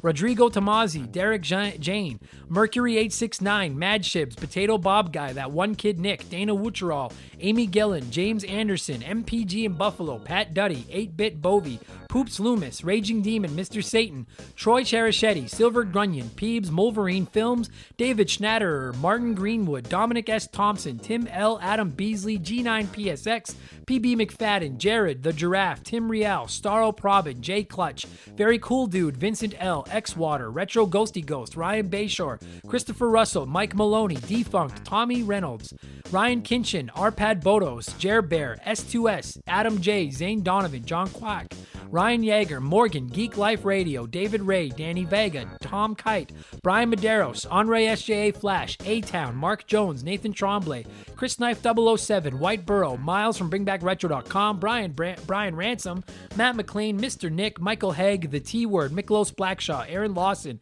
Stitch, Dario Omen, Adam O'Shirello, Jeff Johnson from Game On GNT, Craig Rutt, Leon K, Scott Brooks, Yamcha, Wyman Brooks, Chuck Schlarp, Chris Campbell, Brandon O'Brien, aka Tin Smasher, Mackenzie Wheeler, No One Cares, Dave Thompson, Dan T, Adam Anderson, Ben Busha, Matt Brown, Lil Bunny Fufu 89, Mark 209, Kyle Paul, Vladstein, Nick Sills, April Sane, Alex Martinez, Brian McKay, Fraser Burns, Bullfrog 1221, Jason Cortez, Kevin Huffer, Doohow, Dylan, Jordan, Desert Tortoise, Joe Mack, They Call Me Badger, Kate Roberts, Luca, Rescognito, Divolk, Gary C, Andrew Wright, Rex Sheldon, Charlie Medeiros, Josh Morgan, Chris Fleury, Corey, Doug Dorn, Evan Refuse, Slick Rick, Ben Bulio, Ashley Cronenbitter, Nathan Warzica, Joe Gillespie, DNA Gaming, Dave McGee, Sean Razine, Ryan White, Robert Lippa, James Clark, Christopher Sumner, Keegs and his stupid arrow handle, Jeffrey Mathis, Joshua Shenfield, Fake McHugh, Michael Mathis, pardon me, Tyler, Freezer Burnt, Stupid Monkey, Andre, Sharonic, Ben Drinkin, Joe Buck, Todd, Makeshift Money, and Dave. That was ugly, but thank you all so much. If I didn't screw up your name, it means I like you just a little bit more, and I'll talk to you guys again soon. You're the best. Cheers.